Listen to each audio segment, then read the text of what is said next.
Hello my dear champions, welcome back to our channel Deeksha Karnataka. Today I'm here with your most awaited session of 2 and 3 markers in PUC Maths. I remember very clearly that when I was taking your last class, a few of you mentioned, sir, I don't have a problem in 5 marker, I understand 6 marker and 4 markers, but I have two troubles. The first one was your all MCQs, all 1 marker. Already done that, already helped you with that. I hope you have checked that particular class. If not, go right now and check that session as well for all 1 marker. I've solved close to 150 questions which will help you clear your concepts and get out marks in 1 marker side. Now the 2 and 3 markers are where question can be of different categories, and there are a lot of chapters which is involved over here.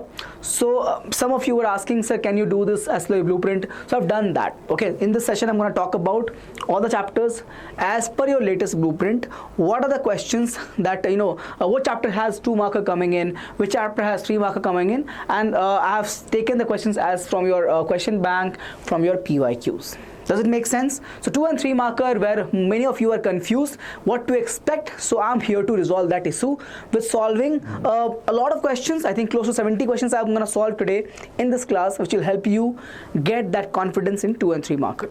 So be serious, stay with me till the end and watch and solve all these questions. So if you want to take a break right now, but when you start this class you have to watch till end. You have to solve all the questions with me because you don't have too much time left. Whatever time you have remaining, you have to utilize that, and right now it's time to utilize this particular class and get all the 2 and 3 markers sorted for all of us. Does it make sense to all of you? If it does, start the session with the class, start this particular class with the like, and always be a part of our journey by subscribing to our channel and keeping the notification bell always turned on so that you don't miss any of the lectures. For example, let's say if you were not part of our journey and you miss this class, then you will lose marks in these not complicated means a confusing section 2 and 3 marker, because from anywhere question can be asked over here. 5 markers are fixed. Okay, I can predict to some extent what are the 5 marker questions. 6 marker we'll know, 4 marker also we know, but these 2-3 markers and MCQs are where different type of question can be introduced. So I hope you don't miss this class, and if you're not missing it means of course you are part of our channel, you are already subscribed to the channel, and you are already taking all the notes, right? So you can download the notes from the WhatsApp channel. So join right away, beta. Okay, so as I mentioned, what I'm brought for all of you, let me quickly give you an idea of the class, how it's going to be. So as per blueprint, as per your blueprint, okay, for which year? For this year 2025 and 2026, this year's blueprint, I have taken those chapters are considered in this class. Okay, and in this I'm going to solve 2 and 3 marker. Now some of the chapters don't have 3 marker in it. For example, if I take consideration of ITF, then in that both category of questions will come. But if you take the example of relation and function, there is no 2 marker coming from that particular chapter. So I'm not taking any 2 marker from that chapter. Making sense? Questions are from your NCERT level and your question bank, and the last but not the least, your PYQs. So you can get this all discussed in the class itself. Getting it? So I hope this is clear, and I'm not taking any questions from your, for example, AOI, linear programming. From their questions are not coming in 2 and 3 markers. So those chapters are not part of this particular class. Let me start the first one with the first question. So question number 1, sir. Question number 1. It is write tan inverse of, starting with ITF. Now from the ITF chapter, both questions will come. 2 marker will also come and 3 marker will also come. Okay. Now tan inverse of 1 minus cos x, 1 plus cos x is there. How do you solve it? 1 minus cos x becomes 2 sine square x by 2, and 1 plus cos x becomes 2 cos square x by 2. This whole thing is in the root, so 2 and 2 cancels. Sine square by cos square is tan square x by 2. Outside we have what, sir? Outside we have tan inverse. Now check carefully, this particular value, when you solve root you get both plus and minus signs, but this x lies between what and what? 0 to pi. Okay, means x is in which quadrants? first and second quadrant, okay, but x by 2 will lie in which quadrant then? First quadrant. If x lies from 0 to pi, then x by 2 will lie from 0 to pi by 2. Make sense? Yes sir. In that case this will be always positive. I can write this answer as tan inverse of tan of x by 2, and the answer is simply x by 2. Simply x by 2. This is the simplest form of this particular question. Question number 1 is simple, done. Question number 2 now. Find the values of each of the following. Okay, this is not each actually. Find the value of the following. It's only one question. Okay, only one question. Tan inverse of 2 cos, 2 sin inverse of 1 by 2. Start from here. 2 sin inverse of 1 by 2. 2 times of pi by 6. 2 cos. And outside we have tan inverse. This cancels. We have pi by 3. Cos of pi by 3 is 1 by 2. We have 2. And outside we have tan inverse. 2 and 2 cancels. Tan inverse of 1. Answer is pi by 4. Answer is pi by 4. A very simple question. Question number 3 now. Okay, solve the equation. Again, we have to find the value of x for this. We have a formula for tan inverse of 1 minus x. That is tan inverse of 1 minus tan inverse of x. And this is what? Half of tan inverse of x. Take on this side, it will become half plus 1. That's 3 by 2 tan inverse of x. And don't forget, I have done this question in all your top 50 also. Yeah, so there are two different sessions. In top 50, I've taken all the important top 50 questions of 2, 3, 5 markers, 6 markers. This is just 2 and 3 marker session. So if you're watching this, I have repeated some questions over here also. But I've taken many questions newer as well. Okay, come on. Tan inverse of 1. How much is that? Pi by 4. 3 by 2. Tan inverse of x. 2 2s are 4. 3 comes here. So we have pi by 6. Tan inverse of x, it means x value is what? 1 by root 3. X value is 1 by root 3. Question number 4 now. Again, a simplifying expression problem of ITF. Divide everything by cos. In this expression, you'll get cos by cos as 1, sin by cos as tan x over here. Again, 1 plus tan x. Okay. What is this, sir? Same result will be there. Tan of pi by 4 minus x. This is the expression, okay? Tan a minus b is tan a minus tan b upon 1 plus tan a tan b. Tan of a will be 1, tan of b is tan x. Tan of, again, will come 1 plus tan of pi by 4 will be 1, and tan of x will be simply tan x, okay? Outside we have tan inverse. Apply. The answer is clear, pi by 4 minus x. That's your result. Pi by 4 minus x. Again, it is in the first quadrant only. X is 0 to pi by 2, so we can just conclude with the positive side. Next one, write the following function in the simplest form. X upon a square minus x square is there. I've taught you, whenever you have in the root a square minus x square, take x as a sin theta or a cos theta. In this case, we'll take a sin theta because we have tan inverse outside. Okay, sir. Take x as a sin theta. So your a square minus x square will be given by what? A square minus a square sin square theta. Take a square common, 1 minus sin square theta, a square cos square theta. Okay, so this becomes, check this out, a sin theta divided by root of a square cos square theta. Am I right? Please check. This whole thing is becoming what? In the root a square cos square theta. I can simplify. Tan inverse of a sin theta divided by a cos theta. We have tan inverse of tan theta. So theta value is there, and theta will be what? If you've taken x as a sin theta, theta becomes sin inverse of x by a. Sin inverse of x by a, because in the question they have given the variable x, so you have to write the expression in terms of the variable which is known. You cannot involve a new variable as your final answer. Make sense, guys? Yes, come on.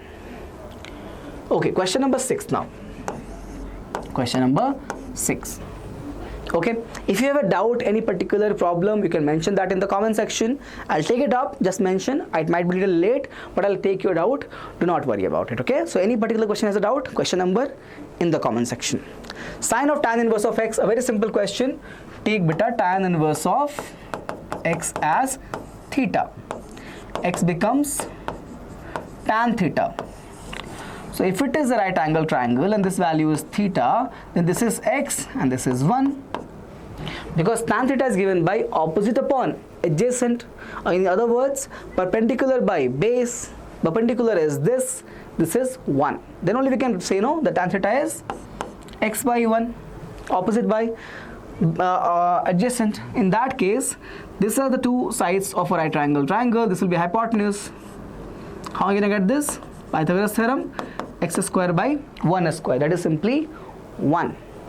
I want to find what is this value? Please check once. This is written as sine of tan inverse. Sine of tan inverse. I have taken tan inverse of x as theta. Sine of theta. What I'm looking for is sine of theta. So can you find sine theta value from here? No sir, I can't. Really? Opposite by hypotenuse. So x upon root of x square plus 1. Put it over here. That's your answer. Sin theta is, we'll write in the same format that they're asking, root of 1 plus x square.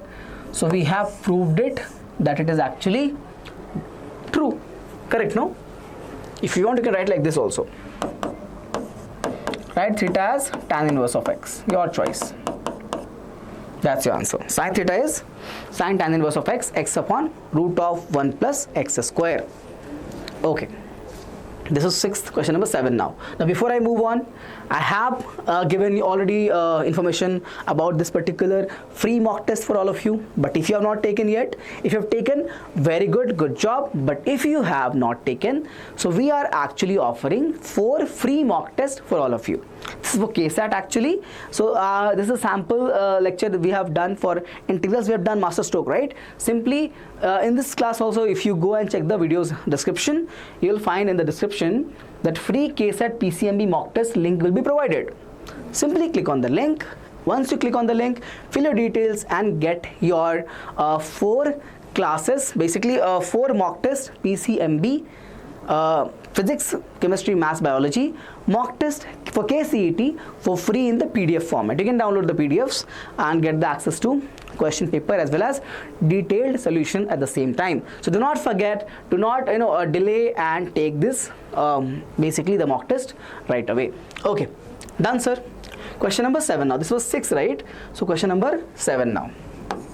Now this is the 3 marker, right? This is the 3 marker. Tan inverse of 63 upon 16. Sin inverse plus cos inverse. Difficult? We know that if I'm talking about inverse means it will be an angle. So can I take sin inverse of 5 by 13 or cos inverse of 3 by 5 as angle alpha and beta? You can do that, sir. It means sin alpha is 5 by 13, which means in a right triangle given like this, if this is alpha, okay, and then this is going to be what? 5 and 13, right? 5 and 13. So of course this base will be what? 12. How come, sir? Pythagorean triplet. 5 square is 25, 12 square is 144, 13 square is 169. Makes sense. Okay. From that case, I can write this value of tan alpha as 5 by 12. Why 5 by 12? Because I need to get this result. Okay, that's why tan I've written. Exact same approach in the case of angle beta. Sir, we have cos of angle beta as 3 by 5. Draw right angle triangle. Cos is there. Let's call this to be angle beta. Cos means base is given and hypotenuse is given. Right? Base is given and the hypotenuse is given. 3 and 5 means this value will be 4. How come? Same reason. 3, 4, 5 is a Pythagorean triplet. 3 square is 9, 4 square is 16. add them 25, that is the square of 5. Okay sir. Now write here tan beta also. Tan beta also you can write. It will be 4 by 3. It will be 4 by 3. So we have tan beta value and we have tan alpha value. Makes sense. So far so good. Okay. Now this is the sum of angles. Let me do this way. Tan of alpha plus beta. Why sir? Because whatever result I'll get on this side, I can take tan on this side, it'll become inverse and I'll have only alpha plus beta left. Listen to me one more time. Find the value of tan of alpha plus beta. There's a formula, we know the result of tan alpha tan beta. We can use that. And once we get that value, we'll take tan inverse on there. Okay, I'll end up with alpha plus beta. Alpha is sin inverse of 5 by 13 and beta is cos inverse of 3 by 5. Okay sir. Okay sir. This much makes sense. Because you should know why we are doing what we are doing. Right? So tan of alpha plus beta formula is there. Tan alpha plus tan beta upon 1 minus tan alpha into tan beta. Yes sir, we know these values very well. So let's write that. Tan alpha is 5 by 12. This is what? 4 by 3. This is 1 minus 5 by 12 and 4 by 3. Okay, I know you might be feeling that sir, why not cancel 4 and 12 like this? Don't do that because we have the same denominator already. Take LCM on the numerator side. 12 3 is going to be, LCM is clearly what? 12. Okay, 12 will have 5, 16. Am I right? Please check. 3 4s are, it means 4 4s are 16, so 21 is there. What about this? Same way. Here LCM will be what? 36 actually. Correct, no? 12 3s is there, right? So 36. 12 3s is 36. So we'll have over here 36. If you make this equivalent fraction, this one becomes what? 36. Same way, this will be as it is, so minus 20. If you're not sure, please do your own calculation. Okay, you can do this sum and difference part from your own side also. No problem. I'm getting what so far? Check here. I'm getting 21 by 12. Okay, divided by 16 by 36. 16 by 36. Okay. Now you check. 12 3s is 36. 12 3s is 36. So you're taking too much time. I know I'm taking time. I'm supposed to take time so that you don't take time in the examination. Okay. I will solve slow, but you will solve fast if you learn it right. 21 upon 16 by 3 is there. 3 will go up. So 3 to just 6 and 3 by 16. We have this side as tan of alpha plus beta. Go ahead, write the alpha beta value over here as tan inverse will go on this side. So tan inverse of 63 by 16. Check this value of alpha. So sine inverse of 5 by 13. And beta value is how much? Cos inverse of 3 by 5.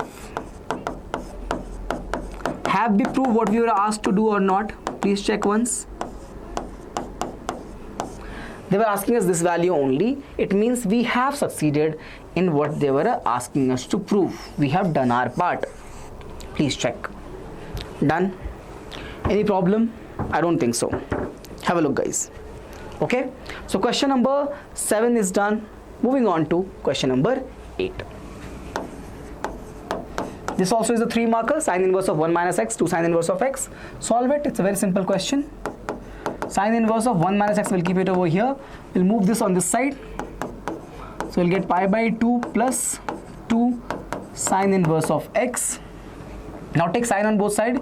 You'll get 1 minus x and sine of pi by 2 plus pi by 2,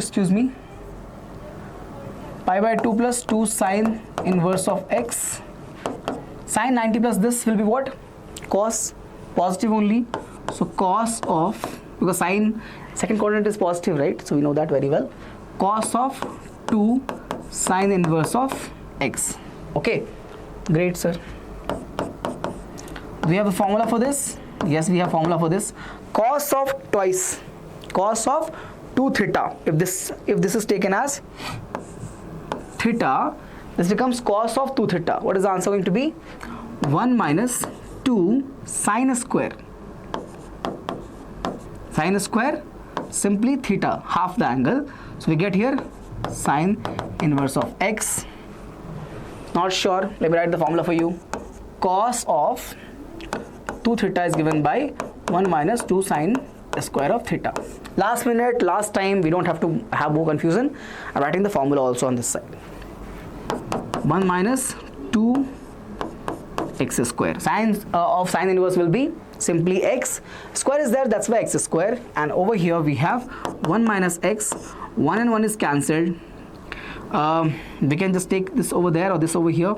Let's do that. So we'll get 2x square minus x as 0. Take x common, you get 2x minus 1 as 0. So x is either 0 or x is 1 by 2. X is either 0 or x is 1 by 2. Okay. Now if you put the value 0 over there, you're going to get sine inverse of 1. Please check. We'll verify also these values. X as 0 if you put sine inverse of 1. How much is that? I'm checking the first one, okay? Sine inverse of 1 minus 0 will be simply 1. And 2 sine inverse of 0. How much is this? This is pi by 2, sir. And this will be how much, sir?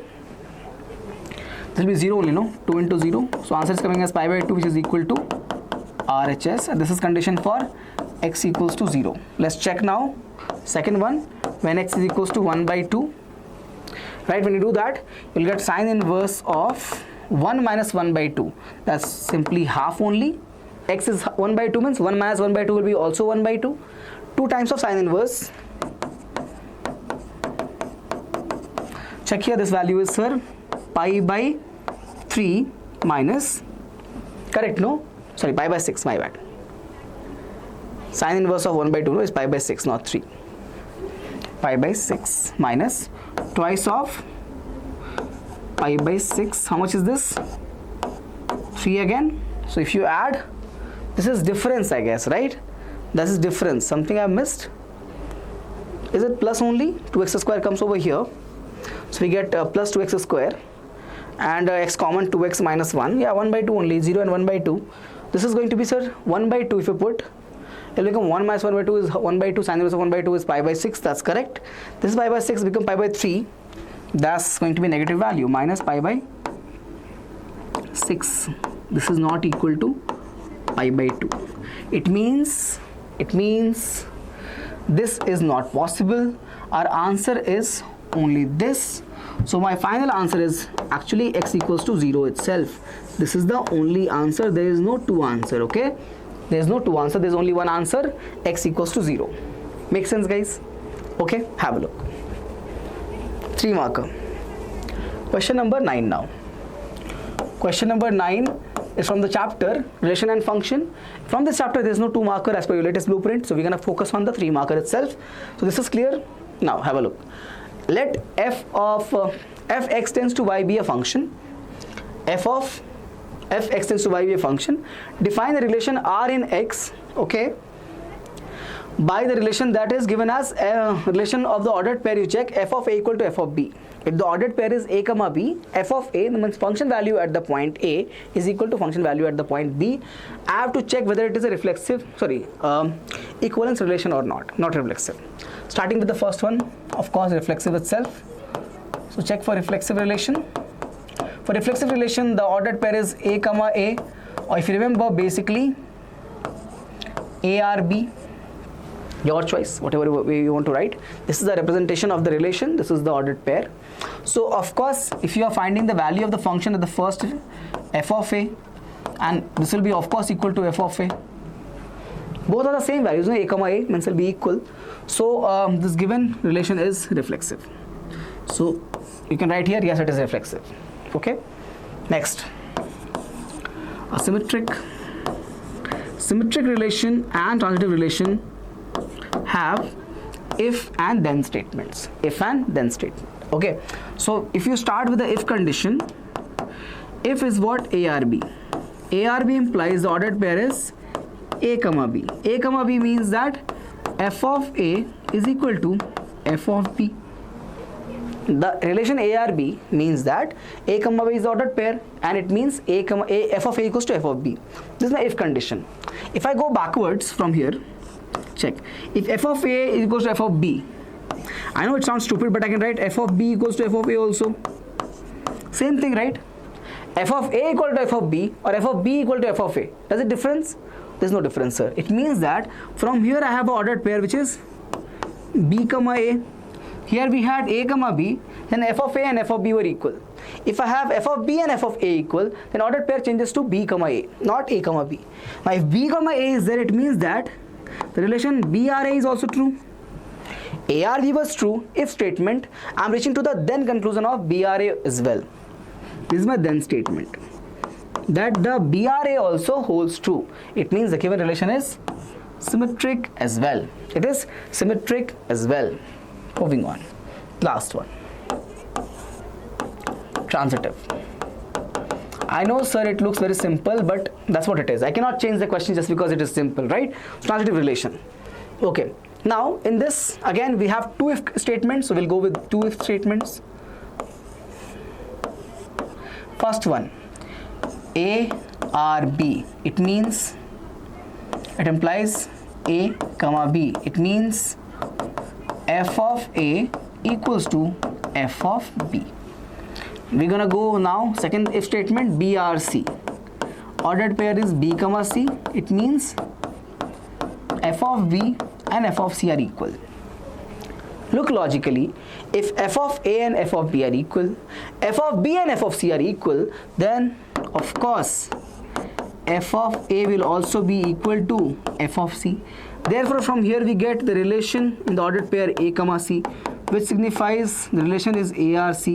I have ARB true, BRC true, and ARC also true. It means the given relation is transitive also. Therefore, the relation is equivalence.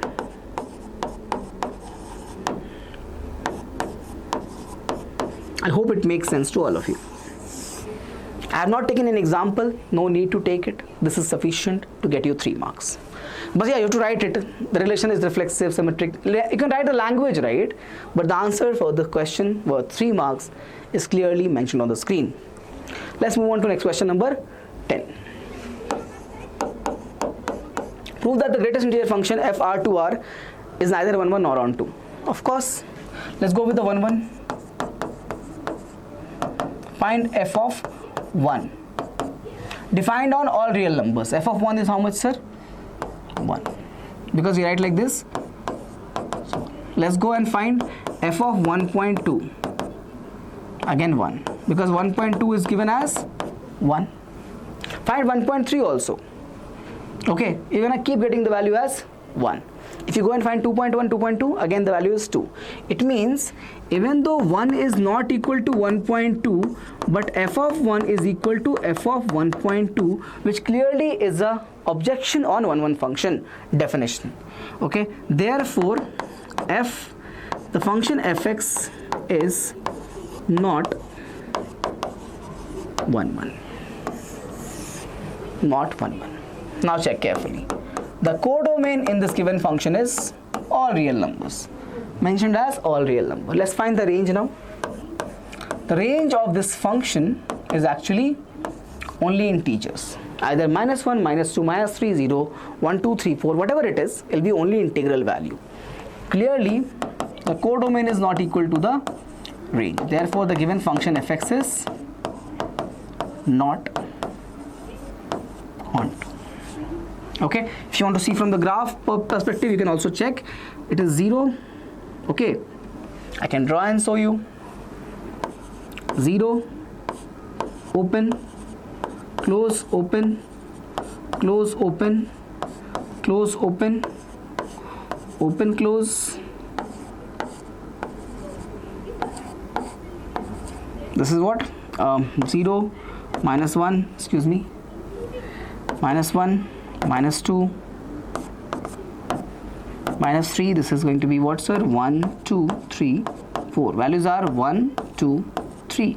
Here also -1, -2 and -3. Please check. Okay, graph is clear, definition is clear. Moving on to question number 11 now. Question number 11 now.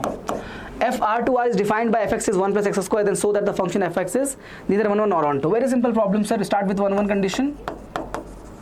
You start with this f of x1 equals to f of x2. You get here 1 plus x1 square equals to 1 plus x2 square. 1 and 1 cancels, defined on all real numbers. It means both plus and minus sign exist. So I get here x1 equals to plus minus x2. If you take root, you'll get x1 equals to plus minus x2. x1 equals to plus minus x2. Therefore, fx is not 1 1. Because for 1 1 function, it should be equal, not having two different values, okay? It is not 1 1. What about onto? Check here.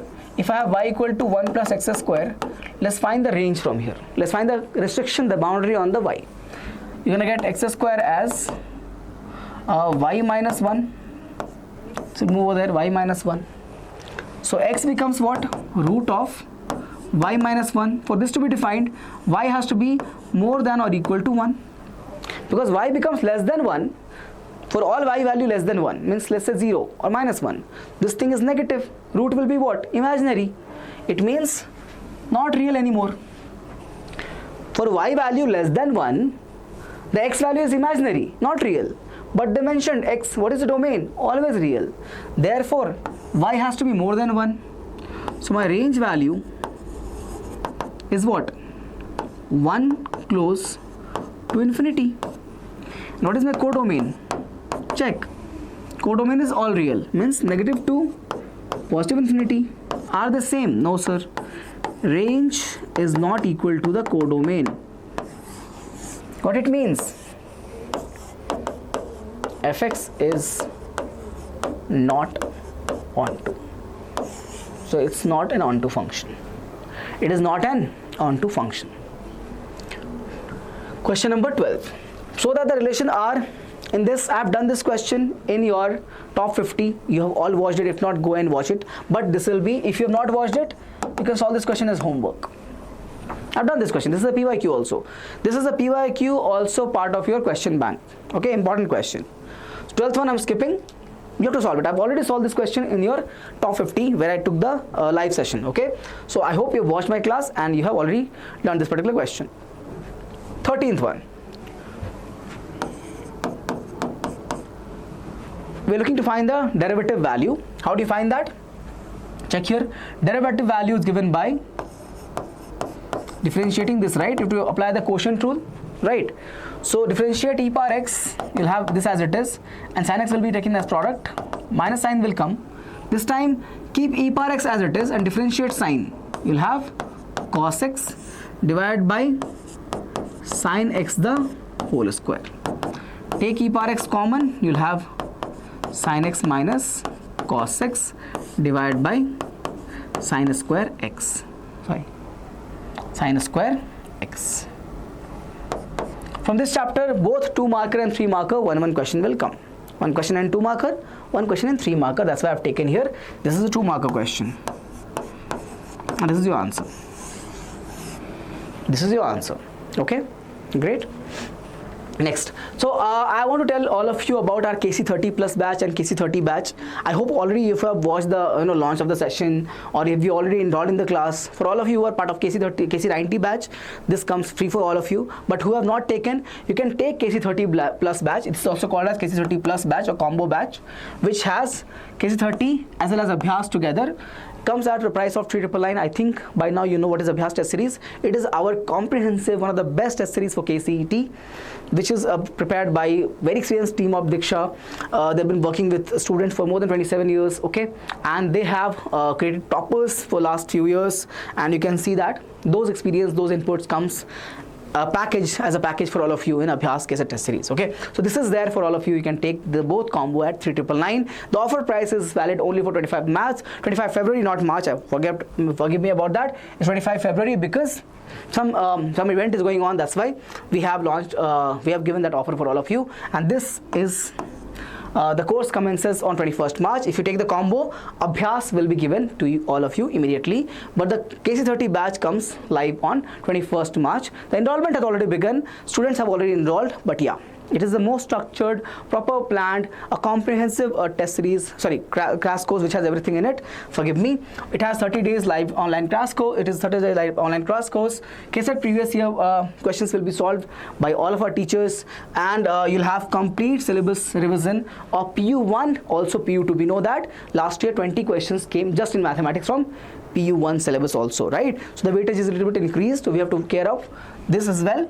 Then chapter wise KCET PYQ is also there, available to all of you. You can attempt the KCET PYQs as a live test, like a proper mock test for for KCET itself. Okay, next 10 full length mock test also comes alongside this test series, apart from the ones which is there in ABHYAS KCET. Okay, this is separate mock test over here, this is separate mock test over here. Now 21st March the course commences. Prices 2499. Enroll right now. Link for both KC30 and KC30 Plus will be given in the video's description. So go and check it out. It's down there. Check it out. Okay. Differentiate this question, this function. This is a logarithmic differentiation. We have solved this question in our top 50 also. Very good question. Y equal to x power sine x. Okay. Let me know how many of you are still here since the classes, the video started, the class started. I want to know how many of you are still here at this point, question number 14, since the video started at close to 30 minutes before, right? Because I want to know the consistency that you are watching from the beginning till the end, solving all the questions with me. It's very important, okay? I will be focused on the screen. I will be solving more and more questions over here, but you should not lose intensity. You should be honest with yourself and solve all the questions with me. Okay, come on. This one, logarithmic differentiation. Y equal to x sine x is there. I'm looking to find the derivative. Whenever you have the form of functions, I have taught you this, f power g, f into g, or f by g. Whenever you have these three forms, you have to solve the question like this.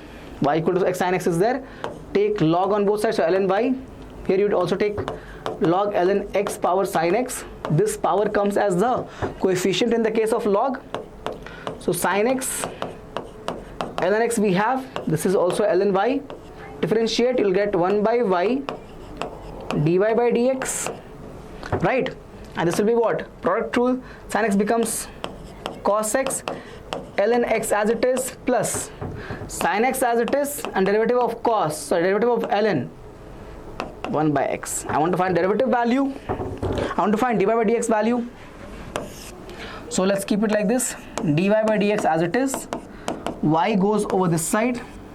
So y times means x power sin x. Y value is x power sin x times of that particular value, which is cos x ln x plus sin x by x. This is my result. Okay, done. Question number 15 now. A simple question in the second derivative. Y log of log x can be asked in 2 marks. Differentiate. So we're gonna get derivative number 1 as differentiate this log first. This comes for, if you differentiate this log, you'll get this down. So you'll have ln x, first log comes down, and then you're gonna differentiate this also by chain rule. You'll get 1 by x. So you have the answer as 1 upon x ln x. 1 upon x ln x.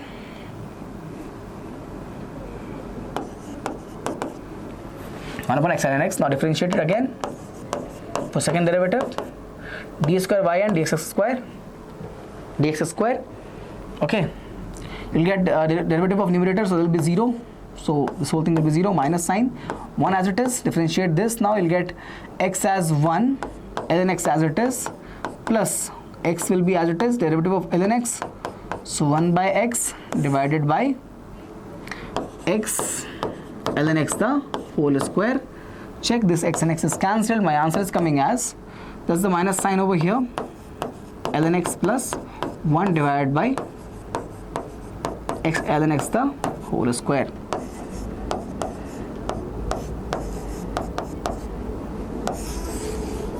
This is your answer. Got it? Question number 16 now. Differentiate sin square x with respect to e power cos x. differentiating this with this, take this as function p, this as q, okay, and you can differentiate this as a PYQ also, and I have solved this question in your top 50 session as well, but I'll show you how to do it. dp by dq is a parametric form problem. Differentiate sine square, you get 2 sine x, that's for sine square. Differentiate sine also for the chain rule. Cos x, e power cos x remains as it is, and differentiate cos, you'll get minus sine x. Cancel, your answer as minus 2 cos x upon e power cos x. That's your answer. Next, 17. This is the question again on the parametric form. You can all solve it and give me the answer. This is your homework. This is your homework. I have solved this question in your top 50, and this is a very good question because I have seen this problem in your question bank. I think this is a PYQ or similar question like this was a PYQ. Not sure whether this particular one was there or not, but the similar question was part of PYQ also. But yeah, important question. Please solve it. Question number 18 now. Beautiful question. Mod of root of x and root of y is 10. Differentiate. I want to prove that this is true. I want to prove this is true. I have to prove this part. Start from here. 1 by 2 root x plus 1 by 2 root y dy by dx is 0. Correct, na? You can go like this. It makes sense, right? Okay. So root x derivative is 1 by 2 root x. Root y derivative is 1 by 2 root y. I hope you know that, right? Root x means x power 1 by 2. Differentiate this. You're going to get 1 by 2 coefficient comes out. X power 1 by 2 minus 1. So 1 by 2 x power minus 1 by 2. So 1 by 2 x power 1 by 2. So 1 by 2 root x. Just showing some of you who don't know how to get root x derivative as 1 by 2 root x. It's okay, not a problem. It's time to learn right now, not to challenge yourself. Okay, you should learn everything that you need to get good marks. Yeah, come on. Take 1 by 2 common. You have 1 by root x, 1 by root y, and we have dy by dx as it is. Or do we need that? Actually no, 1 second guys, we don't need this step. We can just simply take the whole term on that side. I'll take this whole term over here. Okay, so 1 by 2 root y dy by dx is minus 1 by 2 root x. So you see 2 and 2 cancels. Bring this y over here, you'll get dy by dx as root y upon root x with a minus sign. This is nothing but, check here, dy by dx is minus of root y upon x. Bring back over here and your result is dy by dx plus root of y by x. Done. Easy question. 19th one. 19th one. Sine inverse of 1 minus x square upon 1 plus x square is there. The function, we have to find the derivative of this. Okay. Just take this function. You can see the formula is being formed. X equals to tan theta you can take. Right. Then 1 minus tan square theta upon 1 plus tan square theta becomes what? Cos 2 theta. Right? Cos 2 theta. This whole thing becomes sine inverse of cos 2 theta. Right? Right? Now write this as sine. I can write this as a function y. Sine inverse of cos theta I can write it as sine of pi by 2 minus 2 theta. Correct? Just look at this value. Sine of 90 minus 2 theta will be cos 2 theta. Now apply sine inverse. You'll get pi by 2 minus 2 theta. Minus 2 theta. This is my value of y. Now write this in terms of the original variable given to all of you, which is x. Okay. So y becomes equals to pi by 2 minus 2 times of theta. And what is theta value from here? Tan inverse of x. So tan inverse of x. Now you can differentiate. So dy by dx, constant means 0, minus 2 as it is. Derivative of tan inverse 1 upon 1 plus x square. So my dy by dx value is coming equal to minus 2 upon 1 plus x square. Is it done? Have a look. 19th done. Next one. Question number 20. What is this? A very good question for 3 marker in your logarithmic differentiation. I'll show you. Simply take this as the power. X minus 3, x square plus 4, and a very simple question actually. And in this 3x square, 4x plus 5. This whole to the power 1 by 2 is there. Root means what? Power is 1 by 2. Okay. And right here y equal to this. Now apply ln y. Apply log over here. I can apply over here only ln y. Here also ln. Apply log here also. 1 second, guys. Just a second. Now check carefully. This power will come in the beginning as coefficient. Okay, write that. So 1 by 2. Now start. Now we have in the log product and quotient. So product will come as plus sign. So ln of x minus 3 plus ln of x square plus 4 minus sign now ln of 3x square plus 4x and plus y. Okay, this is the end of using the property of log. Log product becomes log a plus log b, quotient becomes difference. Now we have this result so far. You can start differentiating now. So you'll have 1 by y dy by dx equals to 1 by 2 is a constant, like this only. Differentiate the first log, you will get x minus 3 over here, and derivative of x is 1. Same way, x square plus 4 over here, and derivative of x square plus 4 will be 2x. Same way, this will become this in the denominator, 4x plus 5. Okay, and derivative of this will be what? 6x plus 4. 6x plus 4. So simply move the y over here, okay, and check now. I can remove this y from here and write this as y. 1 second, guys. This was actually 4, and this will be y because I have moved the y over there, and this is my answer. Put back the y as whole thing. That's your answer for 3 marks. Y will be what? The whole thing. Same thing. You have to write that. And the question you have to write that as a final step. Okay, don't forget to write the value of y. Okay, got it? I've skipped some steps to save some time, but otherwise you have to write all of it. 21 now. xy equal to e power x minus y. Again a 3 marker. So important question. Students struggle in this. That's why I've taken many examples of this. Again, take product is there and power is there. So ln of xy equal to ln of e power x minus y. Comes in front. Ln of xy is ln x plus ln y.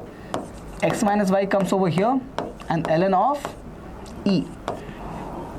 Log of e is what? 1. Now differentiate. So basically I'll write one more step. Ln x plus ln y equals to x minus y. Differentiate now. You'll have ln of x as 1 by x. This as 1 by y, and this will be dy by dx. X will be 1, and again dy by dx. Do one thing. Write like terms on the same side. So bring this over here. You'll get what? dy by dx is common. What do you have? 1 by y in this term. Nothing means plus 1 is there. Over here what we have? 1 minus 1 by x. 1 minus 1 by x. Okay. Simplify now. dy by dx is there. LCM is what? 1 plus y upon y. This is going to be x minus 1 upon x. Okay. So I want this dy by dx. I'll move on that side. So I'll get this as x minus 1 upon x. This will go up and this will come down. So I get here y. Okay. And over here I get 1 plus y. Okay. Excuse me. 1 plus y only, no? Yeah, 1 plus y. So my answer is coming as y upon x x minus 1 upon 1 plus y. Guys, cross check and let me know the answer, okay, whether this is correct or not, because I don't know. I've solved it, I've not checked it. Question is what? This question is question number 21. Question number 21. Have a look. Let me know in the comment section whether this answer is correct or not. Okay. 22 now. Parametric form, simple problem. dy by dx I'm looking for 22. So dy by d theta divided by dx by d theta. Correct? Parametric form, simple problem. Differentiate that. A is a constant, keep it outside. Sine becomes cos theta. Differentiate that with the product rule. Theta will be 1. Cos theta as it is. Comes a plus sign. Theta as it is. Cos becomes minus sign. Okay? Correct? This one. A as it is. Cos becomes minus sine theta. Plus theta as it is. Theta becomes 1, no? Theta derivative will be 1 and sine remains as it is. And this time plus theta as it is, sine becomes cos. Come on, have a look.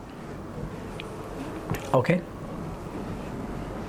So cos minus cos is cancelled, minus sine plus sine is cancelled, a and a is cancelled. We have minus of minus sine, so becomes plus. So theta sine theta.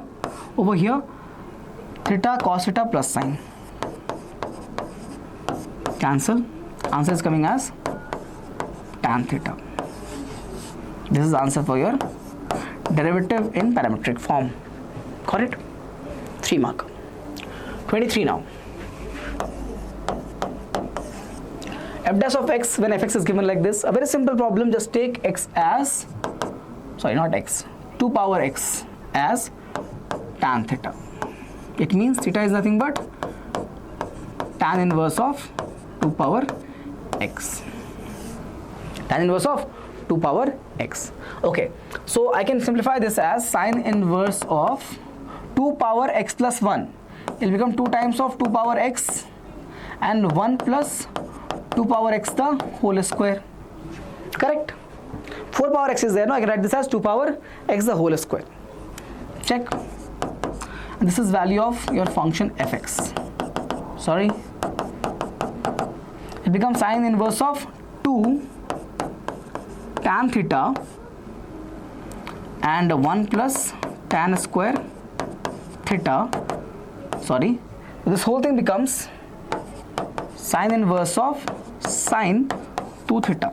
Sine inverse of sine 2 theta. So your function fx is what? Simply 2 theta. To differentiate, I need the original variable, which is x. Let me write that in that form. So fx is what? 2 times of theta. Tan inverse of 2 power x. Now you differentiate. 2 as it is, differentiation of tan inverse 1 upon 1 plus whatever is there, the whole square in tan inverse. Is it over? No. Differentiate this also with the chain rule. 2 power x will remain as it is and ln 2 will come. Log of 2 will come, of course. So we have over here, simplify this now. F dash of x, I have 2 power x plus 1 ln 2 upon 1 plus 4 power x. If you want to write this as ln 4 also, if you want to club this 2 with the log as the coefficient, it will become 2 square, right? So ln 4 also is okay, means 2 power x ln 4 is also okay. This might be coming as 2 power x and ln 4 upon same thing. Got it? That's the result. Come on. 24 now. Integration. 24th. It has 2 parts. We'll solve both of these. Part A and part B. Sine inverse of cos x dx. Okay. So write this first part as sine inverse of cos x can be written as what? Sine of pi by 2 minus x dx. Am I right? Correct, no? Sine of 90 minus theta is what? Cos theta. So that formula we can use. Sine inverse of sine, it becomes simply pi by 2 minus x dx. Answer becomes pi by 2x minus x square by 2 plus c. And b. Okay, this is a simple question. 1 plus cos 2x is how much? Yes, 2 cos square x in the root dx. So root 2 is a constant outside. I can take this as simply cos x dx integrate. I get root 2 sin x plus c. Integration of cos is sin x plus c. Okay, 25th one. 25 actually. 1 second. Yeah. 1 second, sir. 25. My bad. 25. Yeah. Integration of root x minus 1 upon root x, the whole square is there. Can we square it up? A minus b the whole square. We can do that. Yes. Integrate.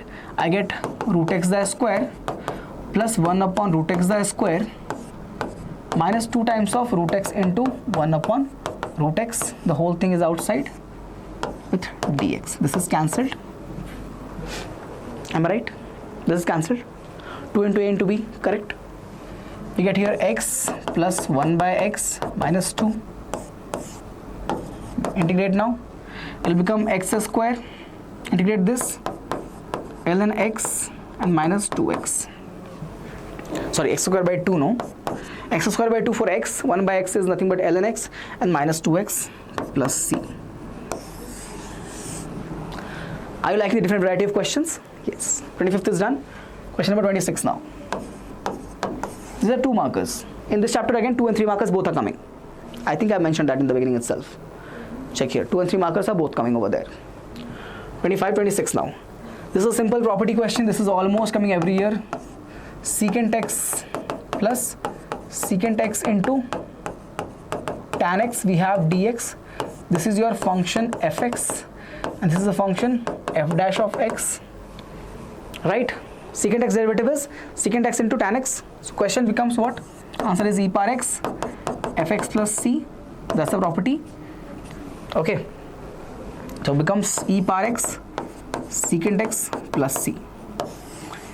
In any question that you have, do not forget to write the formulas. It carries marks. In boards, the formulas carries marks. So write the formulas also. Okay. Done. 2 marker. 27. That's there. Just take this as 2x the whole square plus 1 in the root 1 upon this. Am I right? Yeah. Take 2x as check this out, t, differentiate. So 2 dx as dt. So we get dx as dt by 2. Correct? So I get this whole thing as integration of dt by 2, 1 by 2 is outside, and we have integration of 1 plus t square. 1 plus t square. Write the answer. 1 by 2 will have ln, okay, t plus same root repeats, 1 plus t square plus c. We are right back in the same variable. What's the variable now? X. So write 1 by 2 log is there. T means 2x. So write there 2x. Okay, and plus same root repeats means the same root repeats, 1 plus 4x square. Log close plus c. This is my answer. Have a look. Done, guys. Okay, this is done. Question number 27. This is 27 itself, right? 27 itself. Okay, next is question number 28. Question number 28. Okay, this is something that we have done in top 50, but still it's an important question. Let's solve it right now. It's a PYQ as well. X secant square x. By parts we're gonna use. Condition is ILATE, sir. ILATE means algebra has the preference over trigonometric function. So we're gonna keep the algebra as it is. Integrate the second function. Of course, with dx there comes a minus sign. It looks very weird. I'm gonna change this. 1 second, guys. Yeah, just a second. So we'll have dx minus derivative of x will be 1 integration of secant square one more time. Dx in the product also comes one more time as integral. By parts we know, right?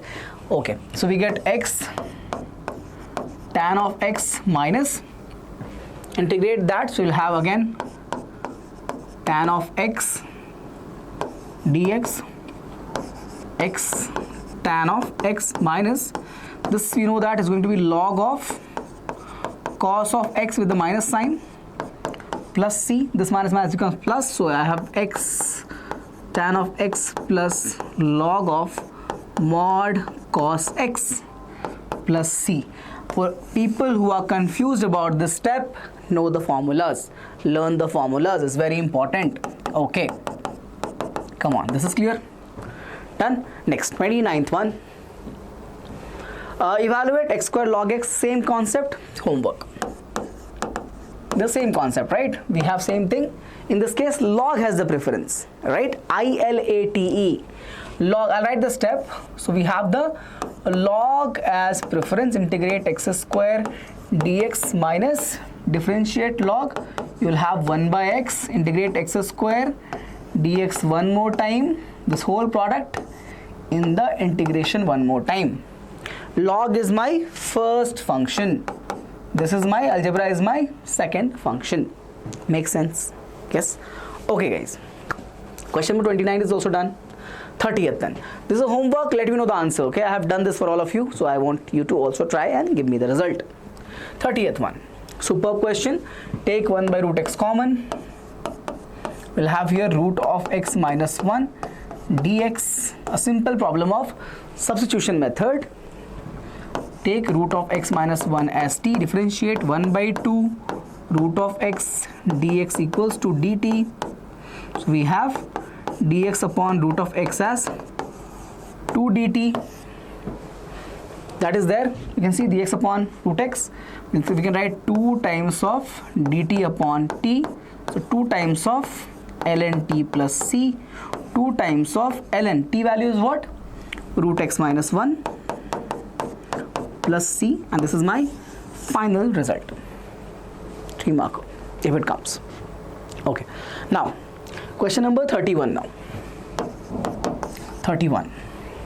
The questions feel simpler, they are simple, okay, they are not difficult. If you know the formulas, if you have done your part so far throughout the year, this will become very easy for all of you. But if you are struggling, it means you got to take some time, revise the concepts, revise the formulas and learn the problems. Okay, I am trying my best to give you all the steps, not skipping anything, not rushing through the topics, so you have to be consistent.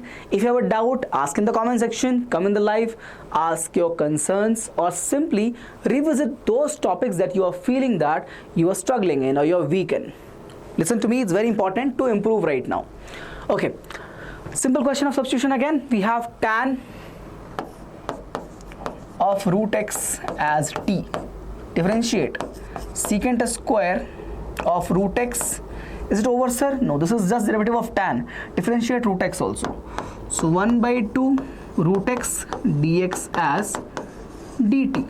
2 will go over there, so we have secant square root x upon root x dx as 2 dt. Should we cancel root x?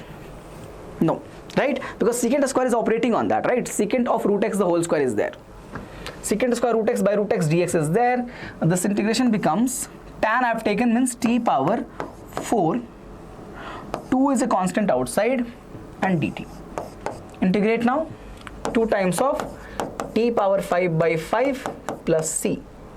So 2 times of tan power 5 root x.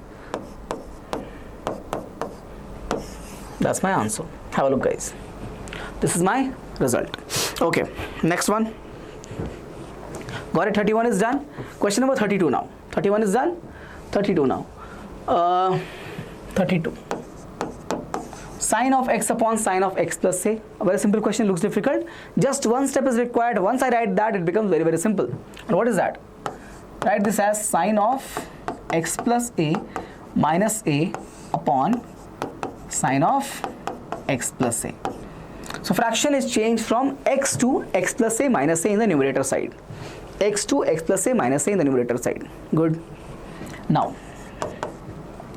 in this integration, take x plus a as t. Differentiate now. you'll get dx as dt. Substitute everywhere. Sine of t minus a upon sine t dt. Expansion of sine of t minus a or any formula of x minus y. So we get here sine of t into cos of a minus cos of t into sine of a upon sine t dt. Clear? No difficulty. Separate the terms, the fractions with the minus sign that we have. Sin t gets cancelled. So we have integration for sine by sine is cancelled. Simply cos of a minus sine comes. Cos of t by sine of t will become what, sir?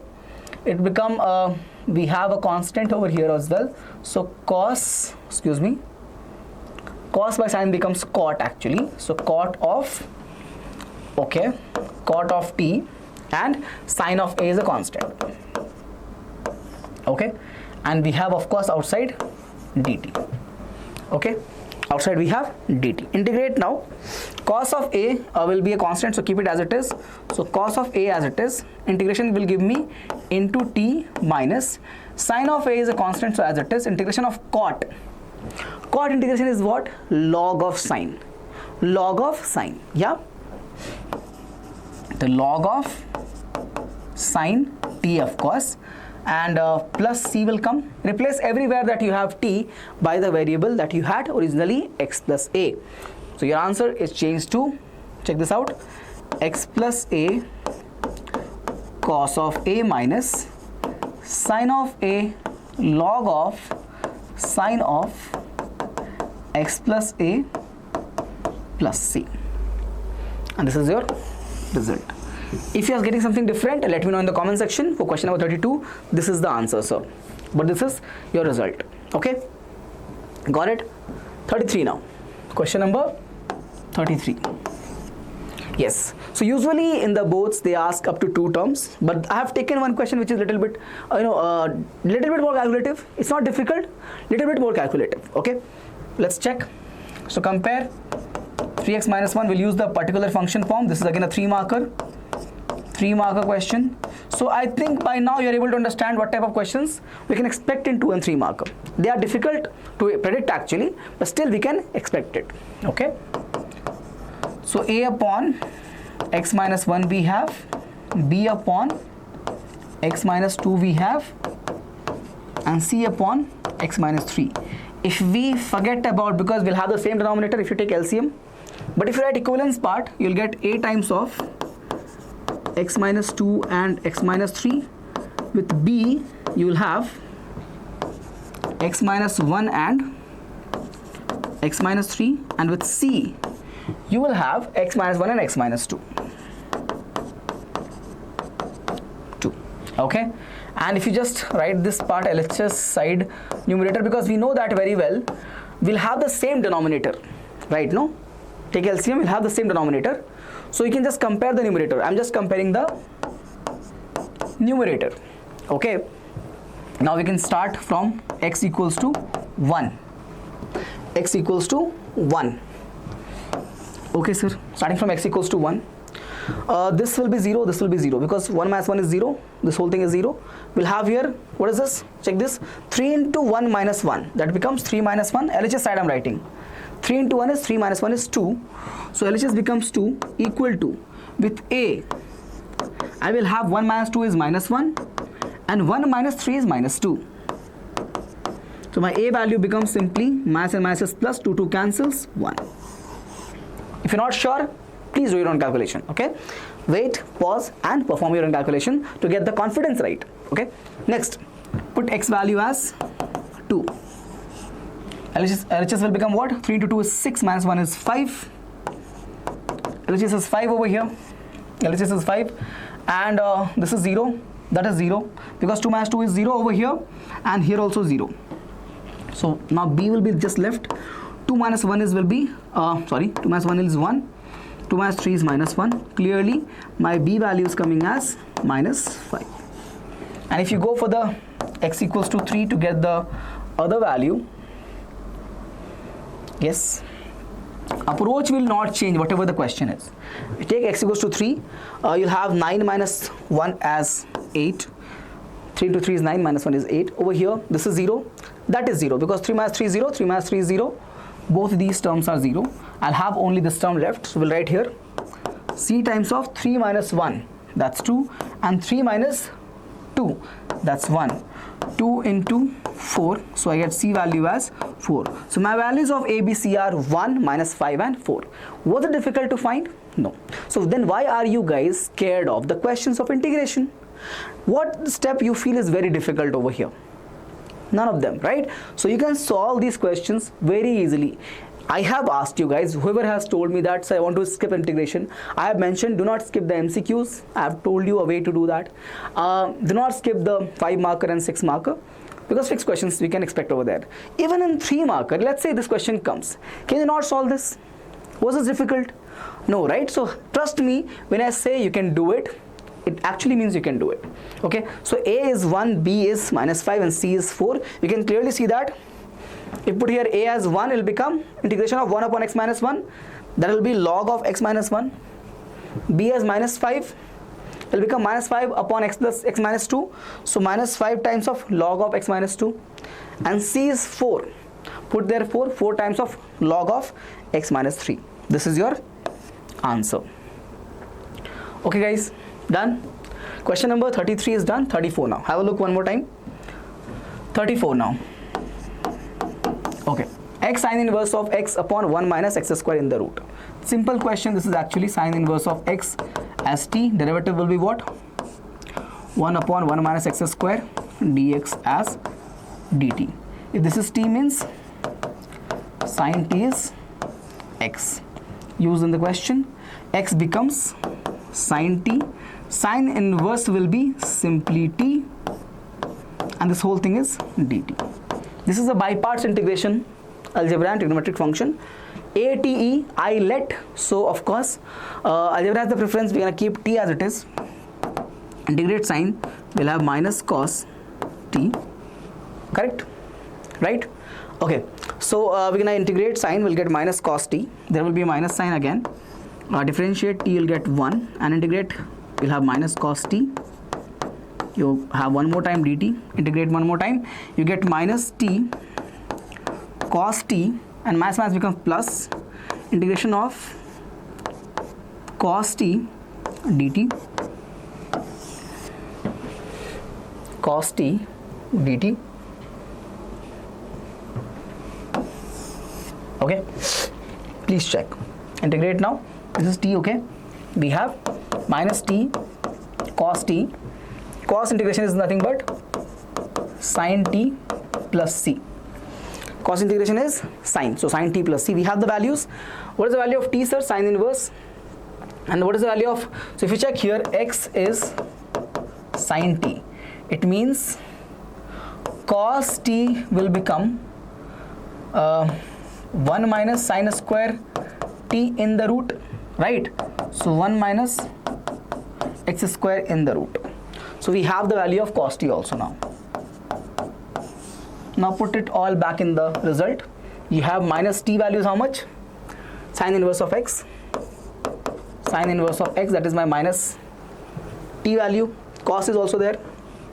Into root of 1 minus x square. Sine t is how much? Sine t is x. So right here plus x minus c. Rewrite this, x minus root of 1 minus x square sine inverse of x plus c. This is the result. X minus root of 1 minus x square sine inverse of x plus c. A decent question, 3 marks. Okay. It's not that easy, because you have to use of course a lot of conversions are there, so you might feel that it is having multiple concepts. Substitution is also there, by parts is also there. We have to switch back in the original form, that is also requiring 2-3 steps. So if you think that way it is burden, then yeah, it will be difficult. But if you actually enjoy integration, it will be very easy problem. Okay, if you don't, medium difficulty problem. 35 now. This one a difficult one? Of course not, sir. I let preference is what? inverse over everything. So you're gonna keep inverse as it is, integrate x dx minus sign, differentiate inverse, you'll have 1 upon 1 minus x square, derivative of sine inverse is 1 upon 1 minus x square, and this integrate x will be what? We know this very well by now, so x square by 2 dx. Okay, so far so good. So we have the answer now. So we have x square by 2 sine inverse of x. First step is clear. For the first part answer we have. Let's bring the 1 by 2 constant outside, and this is nothing but x square upon root of 1 minus x square dx. So everything revolves around this part over here. So I'm going to do what? I'll keep this as my integration I, the original integration. Let's call this to be integration I actually, and I'll use this part itself to solve. I'm going to solve this, and I'm going to take this integration as, let's say, I1. Let's say I1. Okay, so let's time to change I1 now. We have x square and we have 1 minus x square.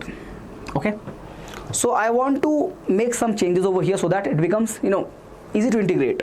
So if I write here 1 minus x square, because that's what we need, because that's what I need, correct or not? To be able to divide or do something, I have need that in the numerator. 1 minus x square is required in numerator, but you can't have that. Why can't you have that? Because it was plus x square. Initially it was what? Only x square. So first of all, let's take care of the sign. So put here minus sign.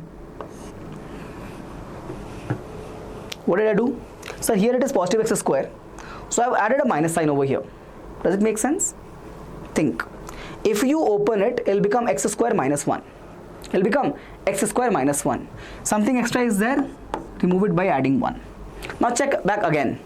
Minus 1, if you check back on this step, if you want to check this one step again, just the numerator, have a look.